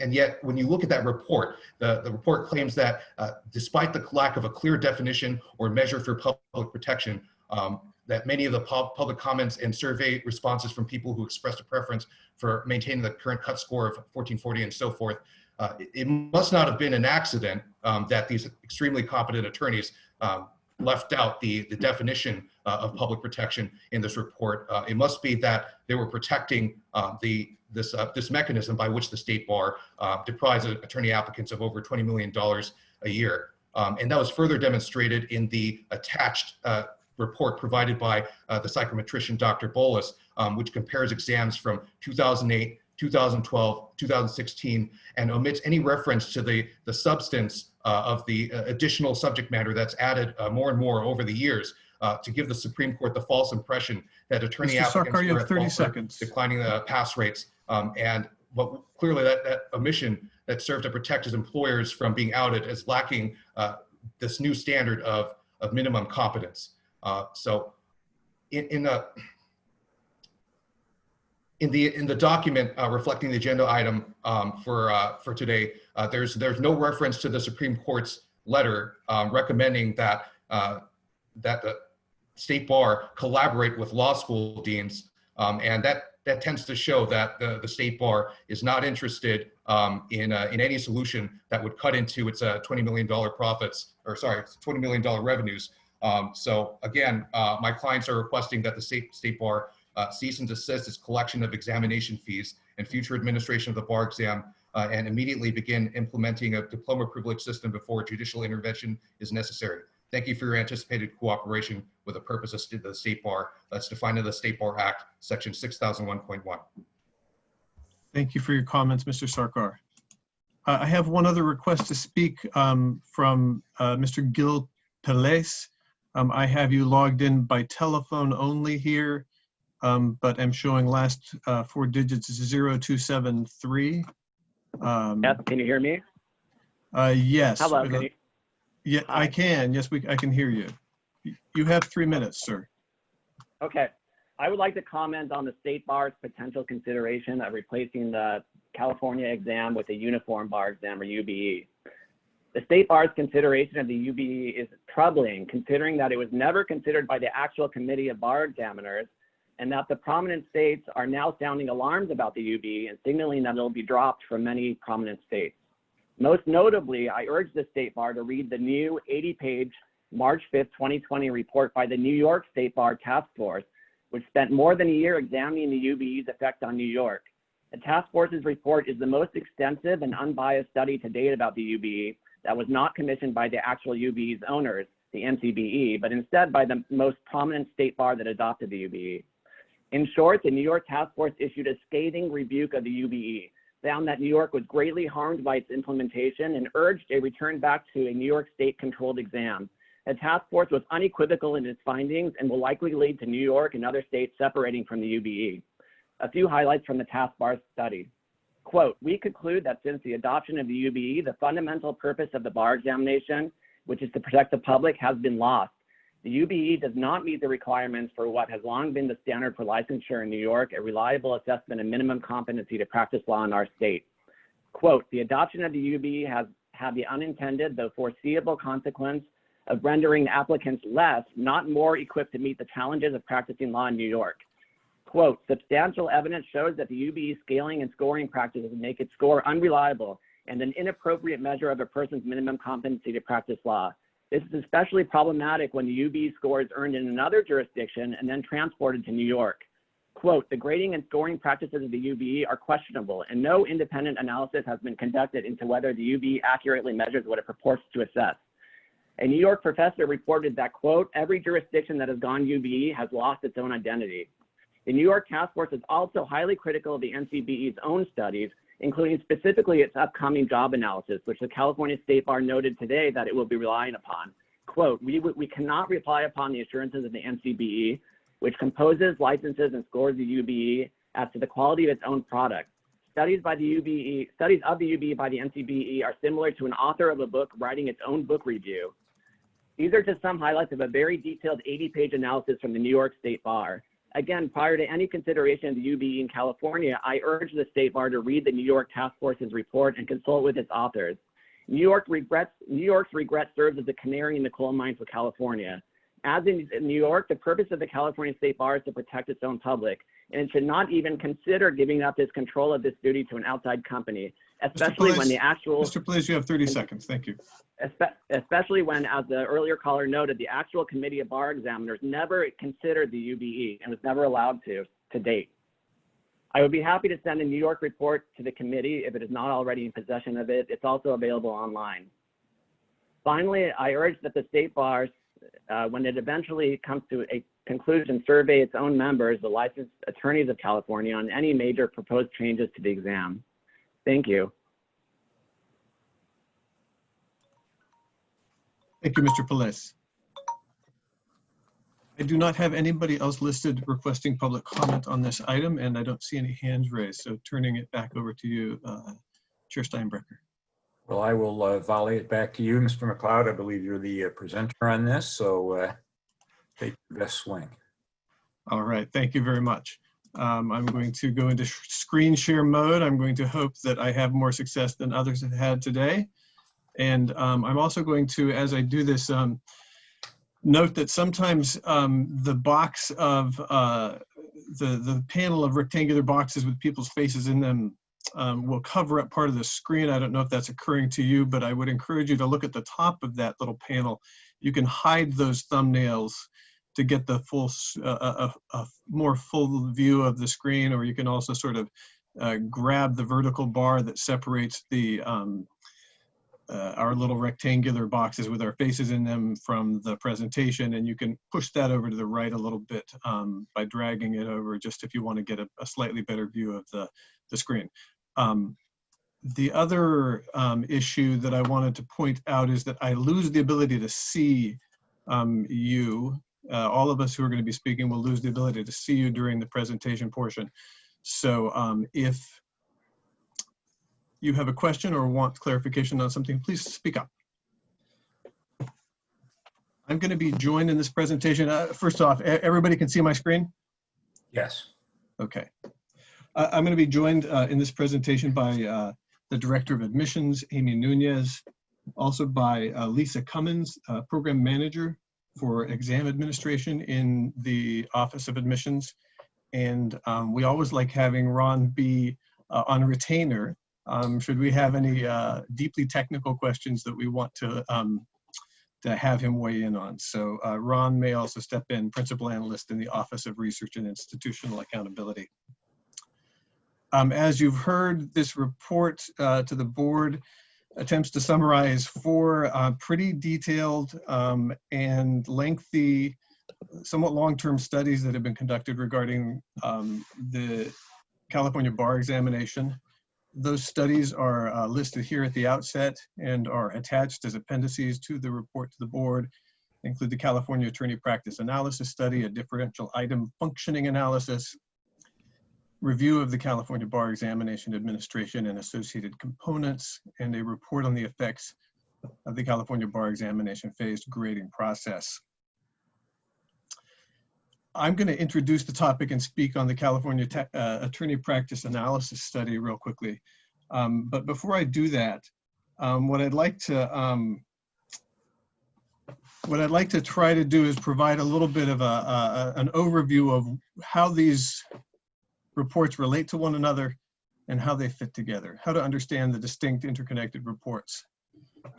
This graphic, which we provide in the report to the board, is a reflection of an old expression that I once heard about how sometimes the most practical thing you can have is a good theory. And to my mind, what this does is it provides a little bit of the forest for those of us who sometimes struggle to understand where all the trees are that fit into the forest. And so I'm gonna talk about how the forest and the trees relate to one another so that we can try to then, as we go through the studies, understand better what we're attempting to do with these various reports.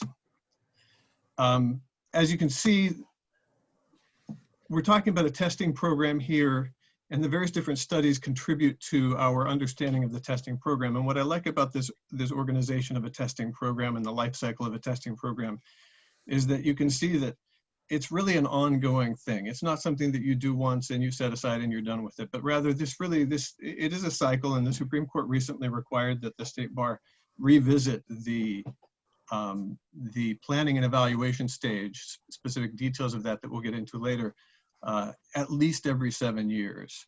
What it also shows is just that interconnection that I was mentioning, that each of these different pieces connects to the other one and help to support the other pieces of the research. So talking a little tiny bit about the detail, we have a practice analysis study that we're going to be talking about today, a construct statement, and also an exam blueprint. All of these fit into the planning and evaluation phase.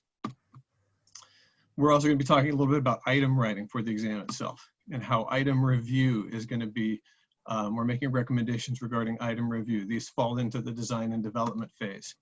We're going to be talking a little bit about scoring rubrics as well as exam construction. And then the final phase before you then go back to start and start the process all over again has to do with administration rules, the grading process, and review, validation, and release of exam results. just linking the 4 studies that we're going to be discussing today to the phases, this is where the California Attorney Practice Analysis is working. It's working in this planning and evaluation phase. I'll be discussing that. The differential item functioning analysis is really much more about the design and development phase, about item writing, item review. When we get into the discussion of the California Bar Exam Administration and associated components, and the 4th report, the phased grading study, then we're looking at administration and scoring. We're in the final phase of this process of the life cycle of a testing program. And you'll note, I want to just highlight that there is a little bit of, there's just a little bit of overlap here, straddling the California Bar Exam Administration and associated component study, some discussion of things that fall more into the design and development component of a testing program. So turning to the first of these studies that we're going to discuss, the California Attorney Practice Analysis. I think that the practice analysis really establishes a foundation for everything that follows. You can't really test for competence in a profession. You can't establish licensure unless you are clear on what exactly the profession consists of. And really the only way to do that is to study practitioners. A profession is not a static thing, changes over time, and that's why it needs to be done periodically. It's not something that you can just put on a shelf and be done with. So the California Attorney Practice Analysis, it refers to a systematic collection of data to describe the practice of law in California. It's needed to ensure alignment between what's being tested for licensure and the knowledge, skills, and abilities actually used at the entry level in the profession. The California Attorney Practice Analysis Working Group was created in 2018 following reports that went to the Supreme Court in 2017, where some preliminary work had been done to look at the practice of law in California, evaluate the cut score, and determine whether the cut score was appropriate. And one of the conclusions of those studies was that we needed to go back to square one. We needed to look at what the practice of law in California really looks like today. Research that had previously been done on it was somewhat old, and it was also had a national focus that didn't provide enough information on the practice of law in California. So with that impetus, the California Attorney Practice Analysis Working Group was formed. The Supreme Court appointed members. Scantron was hired as a consultant to support that work. Scantron has deep expertise in the area of testing and evaluation. And working with Scantron and supported by funding from Access Lex, the California Attorney Practice Analysis Working Group developed and deployed a survey to capture the details of what it is that attorneys do in California. The research collected over 16,000 responses. Those responses were analyzed. They were presented to the CAPA working group. They were discussed, they were reanalyzed, they were represented, they were looked at in various different ways, and eventually pulled together into a synthesis that created the recommendations coming out of the California Attorney Practice Analysis Working Group. This presentation is dividing the recommendations, and you'll see in the board report as well that the recommendations are divided into near-term and longer-term recommendations. The longer-term recommendations I'm holding off until the end because they do relate to more of a process than actual specific tasks that we're seeking to accomplish. But for the near-term recommendations, what I wanted to highlight is that the near-term recommendations coming out of the California Attorney Practice Analysis Working Group report is to establish a minimum competence definition. This is the statement about what every entry-level attorney needs to know at a high level, and then to further develop and operationalize what that minimum competence definition is. And I apologize for the little, there's an and there that looks like it's should have been deleted out at some point in the editing of these slides. But these are the two principal recommendations for near-term actions coming out of the California Attorney Practice Analysis Working Group. I'm going to turn it over now to Lisa Cummins, who's going to discuss the differential item functioning analysis. Thank you, Dave. Next slide, please. Great. So the differential item function analysis, DIF, is a statistical procedure that's used to evaluate performance patterns on specific questions across groups of test takers. It's looking for potential issues in terms of bias, or why is it that potentially these different groups of people are performing differently on any particular exam question. So what is the purpose of DIF? When DIF has identified a specific question, that information helps to identify potential issues in the question. DIF is not synonymous with bias. It doesn't necessarily mean that the question is biased. Rather, it serves to ultimately inform and help to ensure that the tests are fair. It causes you to look deeper.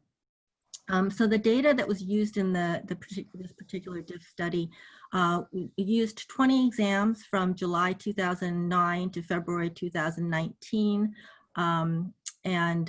So 2 exams a year, 152 questions, and the results from over 72,000 first-time exam takers.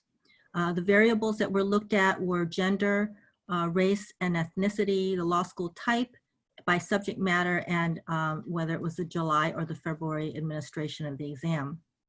The method that was used, the MBE, the multi-state bar examination, the multiple choice part of the exam, was used to as a constant to determine the underlying abilities of the applicants. That was used to compare. And the DIF flags were based on both the size of the difference and the statistical significance. So for the 3 areas of the findings, for gender, it did turn out there were DIF flags for indicating that females perform better than males on the written portion of the exam. That is something that also was borne out in prior psychometric reports that have been studies that have been done for the Committee of Bar Examiners. For race ethnicity, it was broken down into African American takers as well as Asians and Hispanics, but because the sample sizes were so small, the results were rather unstable. And so what the study also looked at was lumping together all of those, the African Americans, the Asians, and the Hispanics into one group to compare against the non-whites, against the Caucasian applicants. And in that situation, it found that the DIF flags were 5% of the questions were flagged. And then the third variation that the study looked at were the school type. So they looked at the California ABA schools was the reference group, and it compared with the other groups, which include the foreign JD applicants, the California registered law schools, which were the unaccredited law schools, the out-of-state attorney applicants, and the CALs, which are Committee of Bar Examiners approved accredited law schools, and then the out-of-state ABA attorneys. And so in that situation, there was some flagging of some differences there also. So and I just also wanted to point out that with regard to the school types and the large DIF that was found there, statistically significant, may possibly have, according to the report, may be expected because of the different educational backgrounds that those various types of applicants have. So the report conclusions are that the study indicates there's no major areas of concern for the bar exam with respect to DIF. And then also another recommendation was to convene a diverse panel to review the flagged items that were raised by the DIF study, and then also to prospectively review potential exam questions in the future for possible DIF flags. Thank you, Lisa. Thank you. I'm going to turn it over now to the Director of Admissions, Amy Nunez, and she's going to speak to the report, the review of the California Bar Exam Administration and associated components. The administration and scoring, some design and development is also contained in that, as I noted previously, under the scoring rubrics.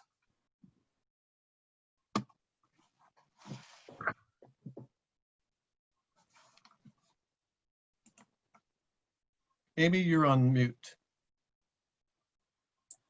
That would help. Thank you, Dag. Of course. All right, so the impetus of this project was the inadvertent bar exam topic leak in July 2019. After that incident, the State Bar contracted with the Department of Consumer Affairs to conduct an analysis of the various facets of the bar examination. And the Department of Consumer Affairs was consulted based on their experience with licensing and regulation. That agency administers more than 3.9 million licenses and more than 280 license types in California in a wide range of professions. And they also regulate and monitor the professions as well. So this evaluation centers on 4 areas related to the bar exam: on the exam administration, the grading process, test security, and communication with candidates and other stakeholders. The evaluation itself called for a comparison of the state's bar's processes against best practices standards for educational and psychological testing. Lastly, the Department of Consumer Affairs was to provide recommendations for improving the processes to meet best practice standards. So to start, I want to talk about the exam administration. The process currently in place for admissions was evaluated against 10 best practices.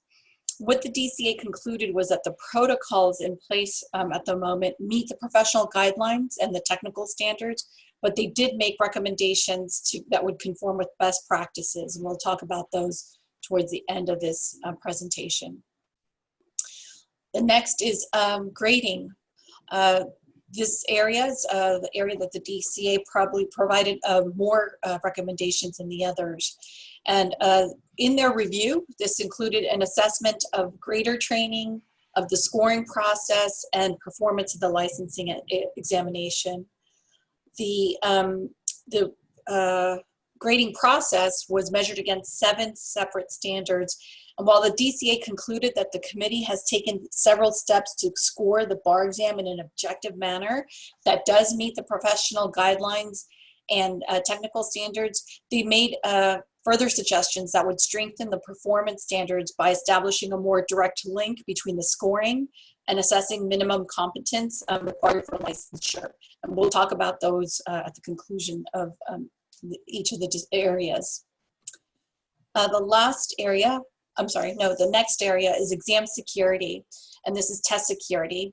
There were 4 professional guidelines that we were measured against, and the State Bar did meet all of the standards. However, there were some recommendations that would strengthen exam security, and they center around our policy on cheating at the bar exam. The last area, the last evaluation area was the communication. This is communication with candidates and other stakeholders. There's one standard that the admissions material was compared against, and they looked at everything that we sent out, our website, and information that is shared with candidates and prior and during the exam. And they did conclude that we do meet the standards with some suggestions again for best standards. That would meet, the standards of best practice. So in terms of recommendations, there was a variety of sets of recommendations. So I'm going to talk about the grading recommendations. There was quite a list. The educators of those, or those involved in the educational process, should not be part of the grading process, even as observers. So some of you may know this, but the State Bar invites law school deans and committee members to observe the second calibration session during the grading process. And their recommendation is not to involve outside agencies or outside parties. They also recommend that graders include those who represent the target population, specifically referring to entry-level attorneys. And the State Bar already includes entry-level attorneys. They also recommend that the committee consider rotating graders to ensure diverse perspectives and that they are maintained throughout the grading process. And that we also broaden the scope of graders beyond the Bay Area. They also recommend modifying our grading policy in multiple ways. They want to have a better connection between the scoring rubric that's used for grading, that it's linked between the weight of the essay components and competence for practice. That grading specifications and procedures used for the bar exam should be based on clearly defined criteria on what constitutes minimum competence to practice in the profession, and that they be developed prior to the administration of the exam. I also would want to ensure that the State Bar clarify how the weights of the different parts of the essay questions are derived, and that they should be part of a standard is just part of a development specification. They also recommended that we evaluate the scaling techniques in equating exams across administrations. And lastly, the recommendation is to remove the third phase of grading in the scoring process while implementing a procedure that ensures to resolve any differences between phase 1 and phase 2 of grading. The last recommendation related to the exam is in the exam format. Specifically, they want the State Bar to consider moving away from the MBE and perhaps utilizing a computer-based testing. They recommend that we revisit the essay performance test and that I already mentioned the MBE format, and consider alternative methods of testing. As for exam security, I mentioned this earlier, they note that for the in-person exam administration, while we have rigorous security procedures, vulnerabilities still exist. For example, in our policy related to flagrant cheating, they recommend that we have more intervention, a bigger intervention during the exam that would excuse a candidate from testing immediately to prevent unnecessary exposure of test items or questions.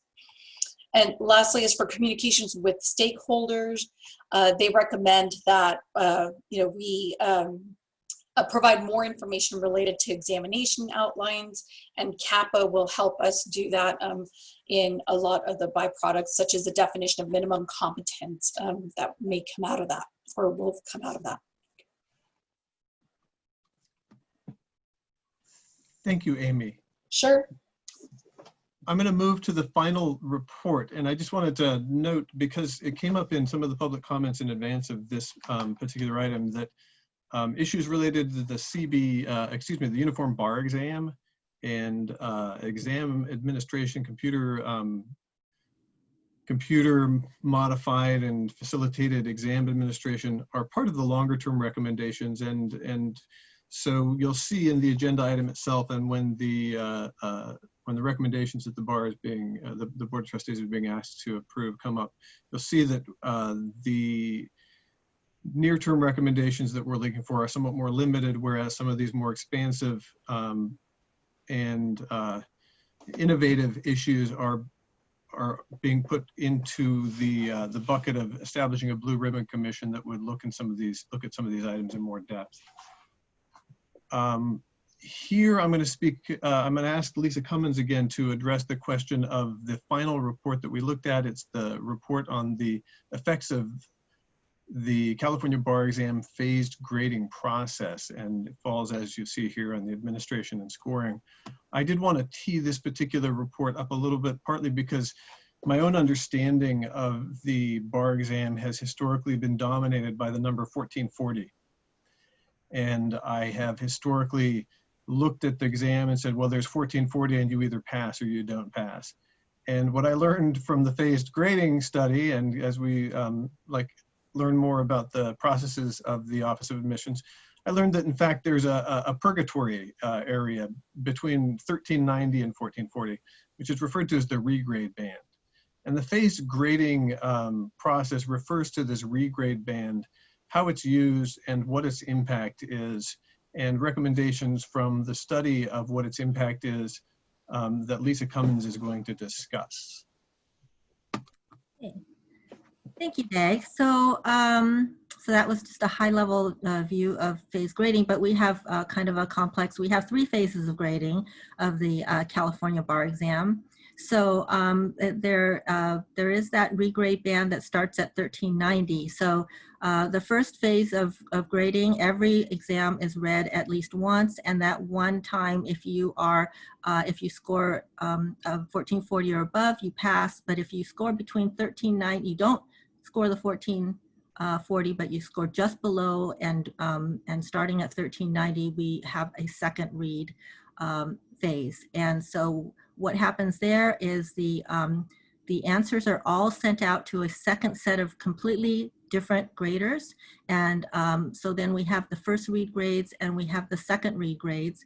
And what happens there is both of those reads are averaged, and those average scores are then plugged back into our scaling formula, and the scores are calculated again. And anybody who has a 1440 or above at that point, those applicants pass. And any applicant who has below 1440 fails unless there is a discrepancy of at least 10 raw points on any one of their answers. And so at that point, if any one of those answers have that discrepancy, those answers go to a third read, and that third read is done by the supervising grading team member. And that supervisor will then review the answer and give a score for that answer. And then that score replaces the first and the second read scores, gets plugged back into the scaling formula. And at that point, anybody who achieves that 1440 will pass, and everybody who does not will fail the exam. So that's our 3 phases of grading. So in this study, Dr. Bolus, Roger Bolus, our psychometrician, looked at essentially four exams, so 2 years of exams, 2 February exams and 2 July exams. And in that, those exams, approximately 3,300 exams were regraded in the last, so the last 4 exams that I just mentioned. So about 13% went to that, that regrade phase. So regrading delayed the release of the bar exam results by between 14 and 21 days, depending on if it was the February exam or the July exam. The July exam tends to take longer because we have approximately twice as many applicants. The regrading process increased the pass rate by between 1.33 and 1.97%, again, depending on which administration of the exam it was. And then, however, the third read, that third phase of grading, was responsible for only a 0.1% increase in the pass rate overall. And no applicant with an initial score that was, with no score with initial score from 1390 to 1440 passed after regrade. Actually, that's not quite correct. The 1400. 1400. It's that bottom rate of the range there between 1390 and 1400. Correct. Okay, so no applicant in that group of exams that he looked at who scored below 1440 passed after all the regrade went on. So I'm going to jump to take a look. Okay, so basically Dr. Bolus in his, he came up with 5 models to look at alternative grading and scoring models. 3 of those models were structural changes to the phase grading process, and that included eliminating all regrade. And also then the second model was to eliminate only the last phase, phase 3 of grading. And then the third model was to compress that regrade range, so that regrade band, so that we're not talking about 1390 anymore, we're talking about something above that.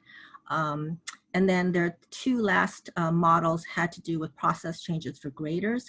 One was to increase the pace for grading of answers, so that the graders are grading more answers per day on average. And then the last model was to increase the number of graders to by 2. So in summary, the grading changes that were actually adopted by the Committee of Bar Examiners from Dr. Bolus's report were to eliminate phase 3 of resolution grading. And by eliminating phase 3, because that phase 3 only identifies really a small handful of applicants who may possibly pass the exam, it reduces the overall pass rate by no more than 0.1%. And it reduces grading time by about 7 days. The second change that the committee adopted was to compress the regrade band for the phase 2 grading to make it from 1400 to 1439.99 instead of from 1390 to 1439.99. And so what happens there is there's no reduction in the overall pass rate because no one passed. No applicant in the exams that he looked at passed with a score below 1400. And then the estimated average reduction in grading time for that change would be approximately 4 to 8 days, depending on if it was the February or the July exam. The third change that the Committee of Bar Examiners adopted was to add 2 graders to each of the bar exam question grading teams. So we have 6 grading teams, 1 for each of our exam questions, our written part of our exam. So there's and that would assume that there's no change in the speed at which the graders are required to or the pace at which they're required to read and grade the questions, the answers. And the estimated average reduction in grading time would be about 3 to 4 days for that. Then going back to, so those were the 3 recommendations and near-term recommendations that were adopted by the committee. Thank you very much, Lisa. So before we turn to the recommendations that are part of the agenda item and that you'll be asked to vote on, I just wanted to step back a tiny bit. I think that the real question before you is whether we've put the different recommendations in the right bucket, because I think some of the items we felt were ripe for near-term action, and those are the ones that we've discussed here. The ones that we haven't gone into detail on are those that there will be plenty of time for further consideration on, because they really relate to longer term policy decisions and involve other stakeholders that we feel we need to bring to the table to have those conversations and move those forward. So I'm going to just show a very quick slide on what those long-term policy questions are, and then relinquish the screen and open it up for discussion. But the big questions that we haven't really addressed in this presentation, because they're brought out in the reports and that we think they require further study, include whether California should transition to the uniform bar exam. We don't have all the data on that. A study was being conducted simultaneous with the practice analysis in California. The National Committee of Bar Examiners is conducting a study. They haven't quite finished theirs, but there were questions as to whether or not the uniform bar exam would make more sense for California. Whether the CAPA recommendations regarding legal topics and competence should be accepted and implemented. Whether the exam format and test competencies recommended by CAPA should be adopted. Other questions related to whether the cut score should be reevaluated. This was really partly the origins of this study came from the question of whether the cut score was set appropriately. And then there were questions that arose from the California Attorney Practice Analysis Working Group related to topics that could be tested outside of the bar exam. And even without transitioning to the UBE, whether it would be possible to test for professional responsibility following a model more like first-year mandatory legal education that would require first-year attorneys to demonstrate competence at that point in their career rather than within the confines or within the structure of the bar exam, and whether if we conducted a UB transition, whether that would involve then the development of a state-specific exam. So I'm going to relinquish the screen and stop speaking. All right, thank you very much, Dag and Amy and Lisa. Do any of the members have any questions for our presenters? Hey, Alan. Yes, Brandon. Brandon Stallings. I had a question about the formation of the Blue Ribbon Commission. Have there been any discussions about what guidelines are going to be put in place to appoint members to that commission, and what sort of matrices are used to ensure diversity and make sure that we have the right people on this with the right expertise? I'm looking at the box that has Donna Hershkowitz in it and hoping that this is one she will discuss. Yes, I will. Thank you very much. I have been in conversation with the Supreme Court. First, please know that the bar staff would never make a recommendation that we have a joint Supreme Court State Bar Blue Ribbon Commission be appointed without first having actually gotten that direction from the court. I have been in communication with the court, and this will be, so we haven't established what the particular guidelines are. What we know is that we will be working closely with the court to determine what the categories of membership should be to the commission. We will be, the court is always, as the State Bar is, always aware of the importance of diversity issues, and that is absolutely true as well in the area of developing a bar examination. As the differential item functioning analysis told us, we need to be aware of those diversity issues in formulating a bar examination. I have complete trust that the Supreme Court is equally committed to ensuring that we would have diverse representation on that. What I imagine that we would do is that staff would be in communication with the Supreme Court over the next couple of months, and then bring a presentation back to this board in July that would describe the charter and the proposed composition, the categories of participants in the task force for the board's review.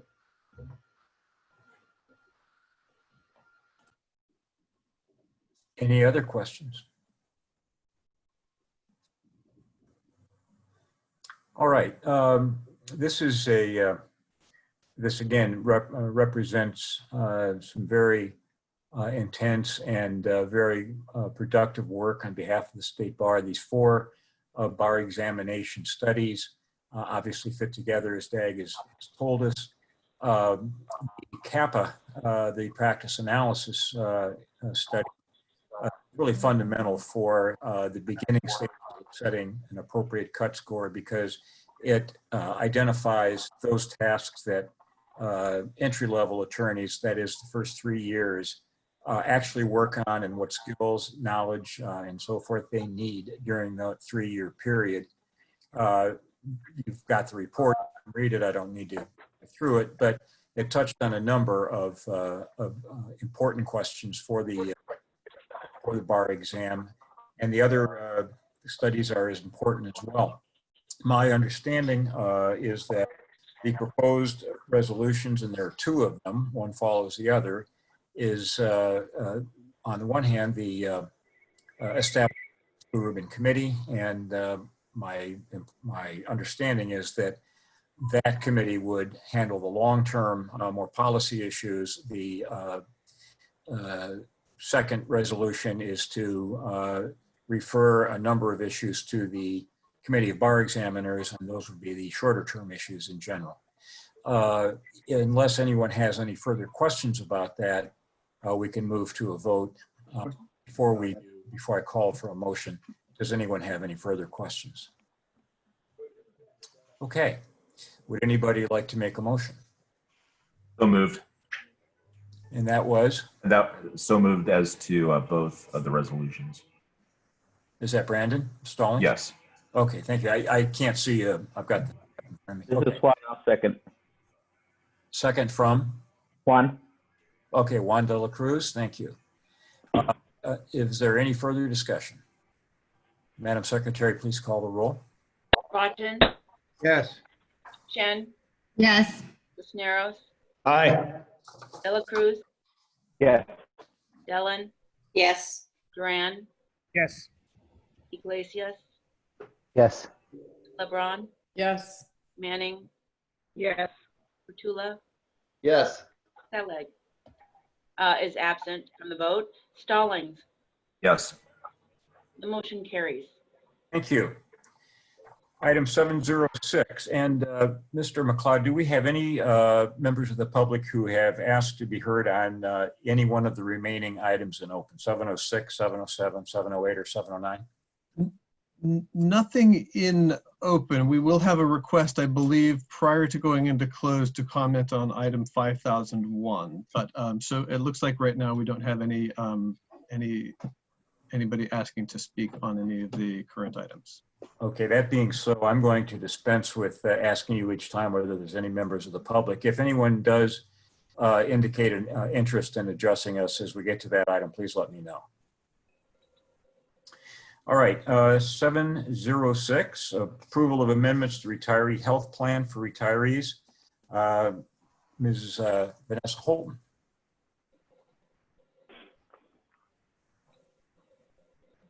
Mr. Strauss will ably present on that. Has he been promoted? All right, Mr. Strauss. Thank you and good afternoon. 706 and item 707 are two items that go hand in hand, and I hope will be the last of a series of changes that the State Bar and the board has approved to the retiree health plan governing benefits for retired employees of the State Bar. Item 706 is focused primarily on extending the terms of the recently adopted retiree health benefit based on CalPERS service to State Bar court judges who are considered employees of the State Bar for purposes of benefits and salary. The item seeks the board's approval to amend the terms of the State Bar judge benefits such that a 15 years of CalPERS service requirement will replace a 15 years of service as a State Bar judge requirement in a manner similar to all State Bar employees at this point. It will also grandfather State Bar judges hired before January 1st of 2018 into 100% benefit if they have the service requirements that were in place at the time that they were hired for that benefit, namely 15 years of service as a State Bar court judge. And this grandfathering parallels the benefit that's been adopted for executive staff. The 706 asks for approval of the State Bar to amend the plan in order to extend benefits on these terms to State Bar court judges. And it also seeks to fix a minor and inadvertent error in the exact terms that an executive hired before 1/1/18 needs to fulfill in order to become eligible for a 100%, one of the 100% grandfathered benefits. Item A of the board item outlines in red line format all of the changes necessary to the plan to adopt these benefits. And the item just simply seeks board approval for those amendments. And if anyone has any questions, I'm here absolutely willing to answer any you have. Are there any questions from the board for Mr. Strauss on item 706? Alan, if I may just make a brief comment. Yes. Just so the board knows, this is part of the ongoing effort to align all classes of employees at the bar. And so this is, for the most part, an alignment of the retiree health benefits to State Bar court judges, along with bargaining unit, confidential, and executives as we have done over the last year or so. Any other comments or questions? Mr. Chair, if I may just add that I've been in communication with the State Bar Court judges about these changes, and they are in agreement with them. All right. Before you put up the resolution itself, I think we've all had a chance to look at our materials and see it. Just so I can see who's making motions and so forth, the chair will entertain a motion to adopt resolution as presented in item 706. This is Jose. I'll move the motion. Jose Cisneros, and I'm sorry, the second? Dellen, second. Sonia Dellen is the second. Okay, please put up the resolution. We'll take just a moment for everybody to make sure they see it, and then we will call a roll.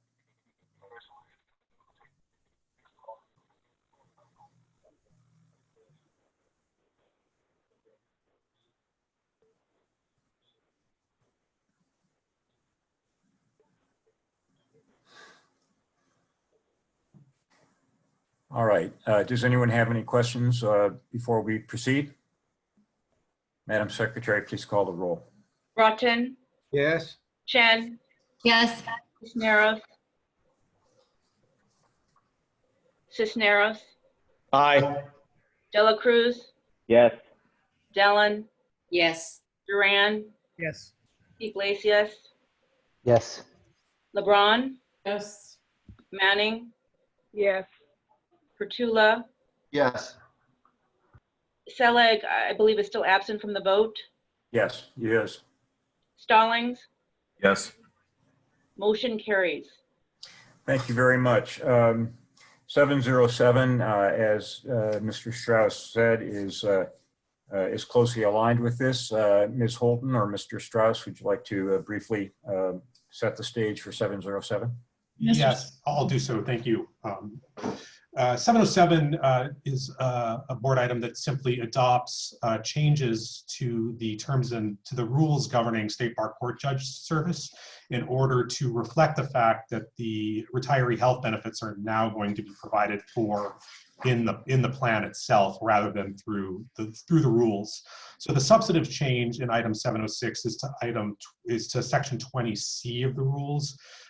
Simply to state that the terms of any retiree health benefit are provided in accordance with the terms of PEMCA and the plan. The rest of the revisions to the rules proposed by this item are non-substantive and cleanup of various sort of items that have become irrelevant or incorrect as a result of statutory changes, and to remedy some typographical errors.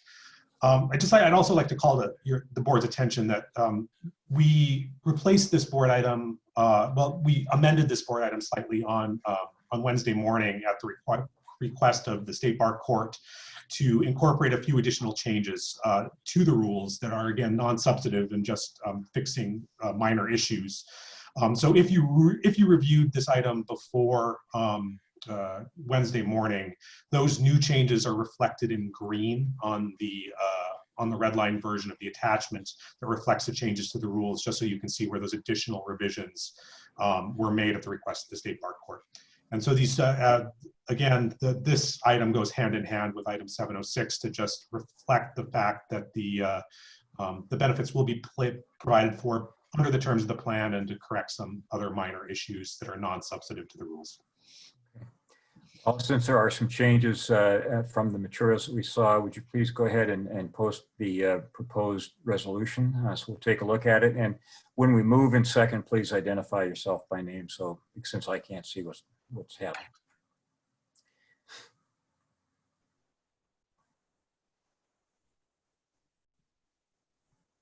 Is that the new? The changes are reflected in the attachment in the red line in green, and it's it's just to section 1, okay, to section 2D. It's basically adding a section symbol and replacing California Rules of Court section 6. Okay, I'm sorry, I misunderstood. So these are not material changes to the resolution. These are changes to the attachment. Exactly. Okay. All right. Is there any discussion about this item? The chair will entertain a motion for moving. This is Jose. I'll move the motion. Jose Cisneros moves. Second it, Duran. Ruben Duran seconds. Please call the roll. Broughton, Yes. Yes. Cisneros, Aye. Dela Cruz, Yes. Dellen, Yes. Duran, Yes. Iglesias, Yes. LeBron, Yes. Manning, Yes. Gertula, Yes. Selig is absent, Stallings, Yes. motion carries. Thank you. Item 708, the approval of revisions to rules and regulations pertaining to the employment of executive staff employees and to the rules and regulations pertaining to the employment of confidential employees. Mr. Mazur, I understand that you and Mr. Lee are presenting on this. Yes, I'll be presenting. Thank you. Please proceed. Okay. Item 708 requests that the Board of Trustees approve revisions to the executive staff rules and the confidential staff rules.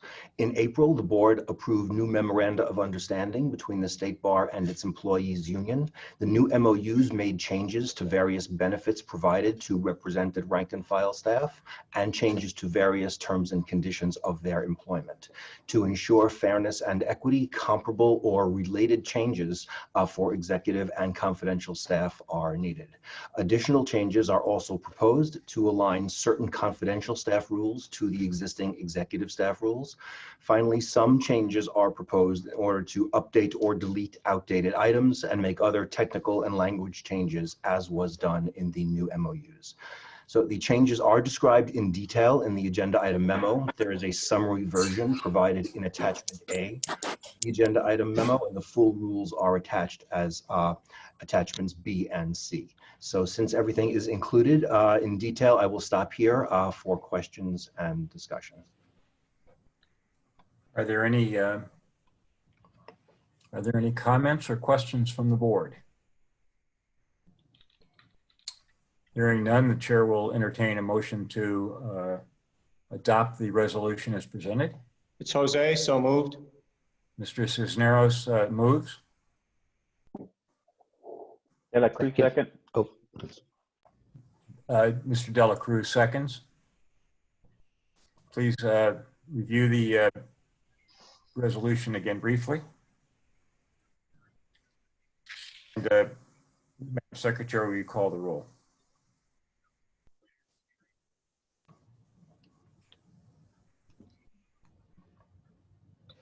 Broughton, Yes. Chen, Yes. Cisneros, Aye. Dela Cruz, Yes. Dellen, Yes. Duran, Yes. Iglesias, Yes. LeBron, Yes. Manning, Yes. Gertula, Yes. Selig is still absent from the vote, Stallings. Yes. This motion carries. Thank you. The next item is item 709, a presentation of the draft 2020 governance in the public interest course report by Mr. McLeod.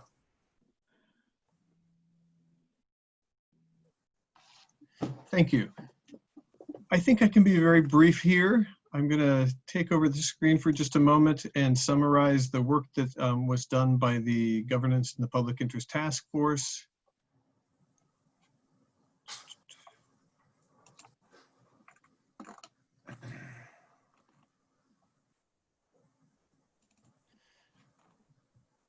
And the Governance and Public Interest Task Force, at the outset, I think I'd just like to thank the members who served on this year's task force. Highland Chen, Jose Cisneros, Juan de la Cruz, Ruben Duran, Debbie Manning, Josh Petula, and Sean Selig, and of course, our chair, Alan Steinbrecher. Thank you very much for working on this year's report. The task force, as I think you know, is mandated under Business and Professions Code section 6001.2b, which indicates that every 3 years, the State Bar will convene a task force of specified members to ensure that the State Bar is fulfilling its mission of protecting the public and ensuring that protection of the public is the highest priority in the licensing, regulation, and discipline of attorneys. This year's Governance of Public Interest Task Force focused on the topic of risk-based regulation. Chair Steinbrecher mentioned that in his report on the executive committee's work that the previous task force reports have focused almost exclusively inward on the structure of the State Bar itself, the structure of the Board of Trustees, how many trustees there should be, who should appoint them, what the role of elected trustees is. We felt that it was time, that the time was ripe really to start looking outward and looking at the primary functions of the State Bar and taking that as the focus of the Governance of Public Interest Task Force, which is what we did. We looked at risk-based regulation. Key features of risk-based regulation include using data to understand the regulated population and focusing on caseloads in addition to cases. Focusing on caseloads allows you to identify patterns and trends in the regulatory field and then to respond to them as policymakers. And so the analytic focus then supports the policy implications, which is to target the application of rules, regulations, and standards, prioritize issues in the regulatory field that present the greatest risk, and where possible to engage in preventative action, in particular, education, information, and support for attorneys at risk. An additional finding that came out of the work that was done by the Governance of Public Interest Task Force, based on research that was conducted in Australia, looking at efforts to implement risk-based regulation in Australia, related to the challenge of isolating an individual's personal problems from their professional problems. What the Australia study found was that in many cases, in some of the most complaint and misconduct prone attorneys, the professional problems were really a result of personal problems.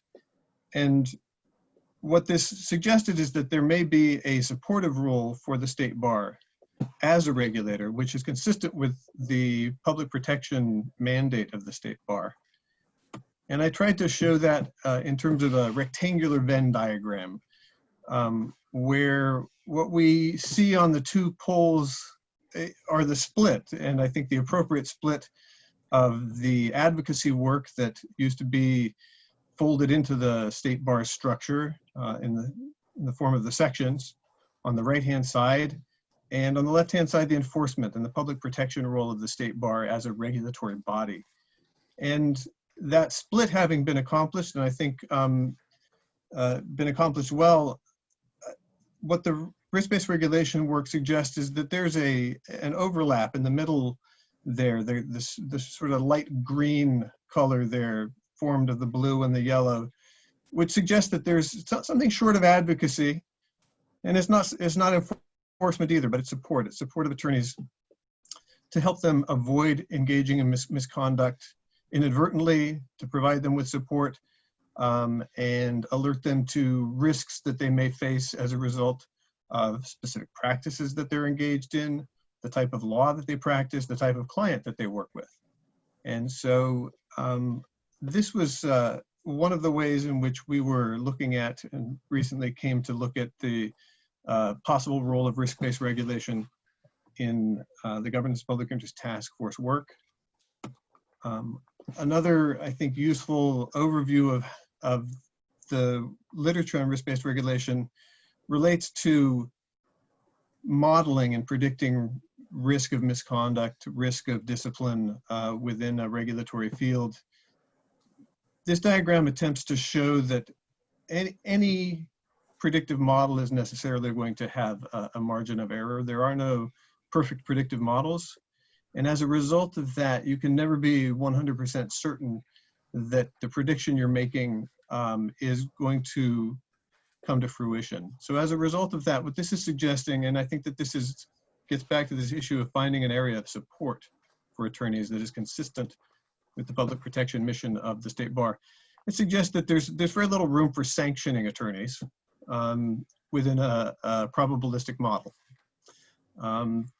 We simply don't have models that predict with 100% certainty, but there is room within a predictive model for identifying people who have a greater likelihood of experiencing problems, have a greater likelihood of coming before the discipline system, and doing what can be done to avoid that, which is supportive both of public protection and of the attorney population. So the next steps and the recommendations that are contained in the report and that will go forward to the legislature, the governor, and the Supreme Court are to direct staff to return to the board at its January 2021 strategic planning session with a detailed plan for moving forward. And the steps that would need to be taken to move forward would include evaluating existing databases, looking in particular at specialties, transitions in careers, and substance abuse issues. We believe we have some data that could speak to that. We have not had a chance to really mine it. Looking qualitatively at case files to determine the availability of additional data, and assessing data structure to see if those data can be put into a kind of format that would allow for modeling of risk. Scrutinizing complaining witness data more closely. We believe that we should be looking more closely at categories of complaints, allegation codes, and how those are used to help us identify issues. And finally, developing plans for small-scale pilot tests based on the findings from the data analysis. And that is the summary of the Governance and Public Interest Task Force report.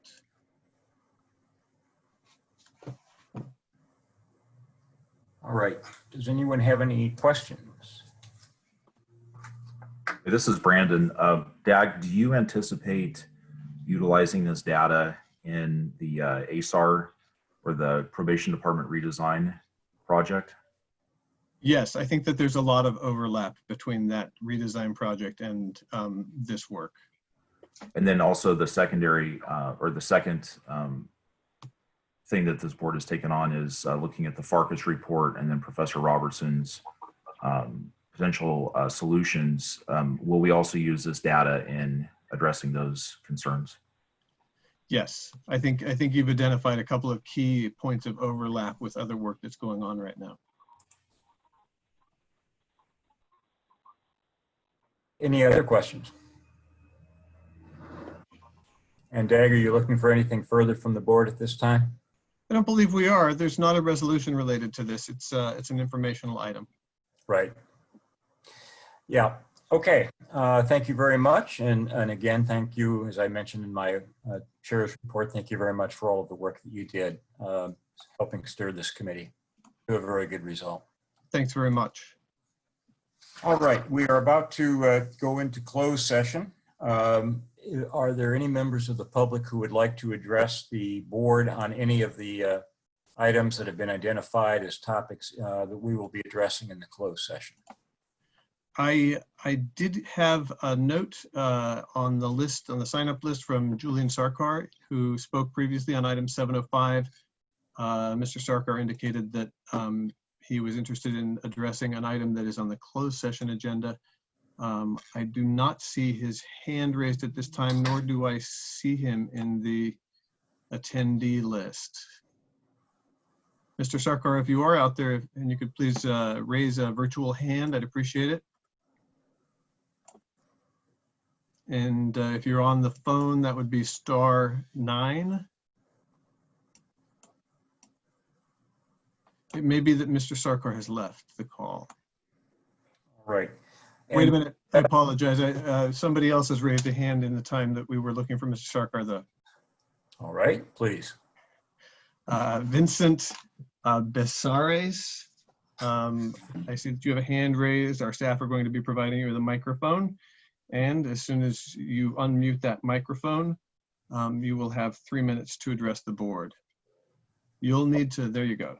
Yeah, I just wanted to say that I believe Julian's returning. He just went out for a while to, so that's about all I wanted to do on this. Okay, thank you. All right. Dag, this is Jose. Do we have a link to log into the closed session? Yeah, I was just going to say that hasn't been sent so far as I know, so we need.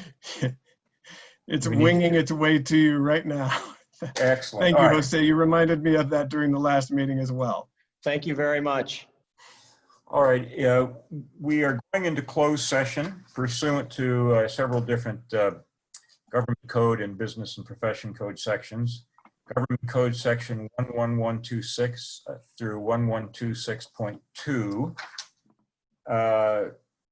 And government code 1126 subparagraph C subparagraph 1 and business and professions code section 6026.7 subparagraph C subparagraph 3 and government code section 11126 subparagraph E subparagraph 1. Before you do, I'm very sorry for interrupting, but I see that Mr. Sarkar has reappeared and has a hand raised. All right, we'll get to him in just one moment. Ms. Holden, what is your time estimate for the we'll be addressing? It was about For the entire closed? Pardon me? Yeah, for closed. I think we estimated an hour to an hour and a half. All right. So because of that, we're going to have the public comment before we go into closed. Then we will go into closed. The link has been sent to you. We will take 10 minutes from the time that the public comment is over for a brief break because we will have an hour to an hour and a half to go. But let's first hear from the public. Mr. McLeod. Mr. Sarkar, you'll be given a microphone, and once you unmute it, you'll have 3 minutes to address the board. Thank you, Mr. McLeod. Thank you, Mr. Chair and the Board of Trustees. For purposes of the closed meeting agenda, I just wanted to address, I've sent earlier today to Mr. Steinbrecher as well as Ms. Cohen a copy of a memorandum by the Department of Consumer Affairs that pertains to the closed session exception for examination materials. And that interpretation discusses how that's strictly limited to matters of examination security. Now, earlier today, I didn't hear any considerations regarding the possibility of diploma privilege and on that agenda item, when the Supreme Court's 2017 letter was discussed, it didn't reference any any portion of the Supreme Court's letter that discussed collaboration with law schools by the state bar, and so it would appear to the public as if what's happening is there's some important discussion that's going on in closed session that doesn't have to be in closed session because it doesn't pertain to examination security. It doesn't matter whether that information is discussed inside or outside of closed session for the examination to run. That the state bar is endeavoring to prevent, for example, implementing a system such as diploma privilege that would significantly harm its financial self-interest. So I would request, again, I appeared last year in November and asked the Board of Trustees to consider that in the constitutional provisions regarding government transparency. I'll ask the Board of Trustees again to keep this in mind, as well as take into consideration the Department of Consumer Affairs memorandum on that examinations exemption for the Bagley-Keene Act. Thank you. Thank you. All right. We are now going into closed session. The link has been sent to you, and we will reconvene at 2:15 in closed. Thank you. Very, very soon. Oh, we are. All right. We are now recording. Yes, we are. Okay. I'm Alan Steinbrecher, chair of the State Bar, and I'm reporting out of closed session into open session at 3:13 p.m. on Thursday, May 14th. We are adjourning this meeting. Thank you very much. And Louisa, thank you for hanging in there this time. Dad, you too. Terrific job, everyone. Thank you. You too. Good job. All right. Bye.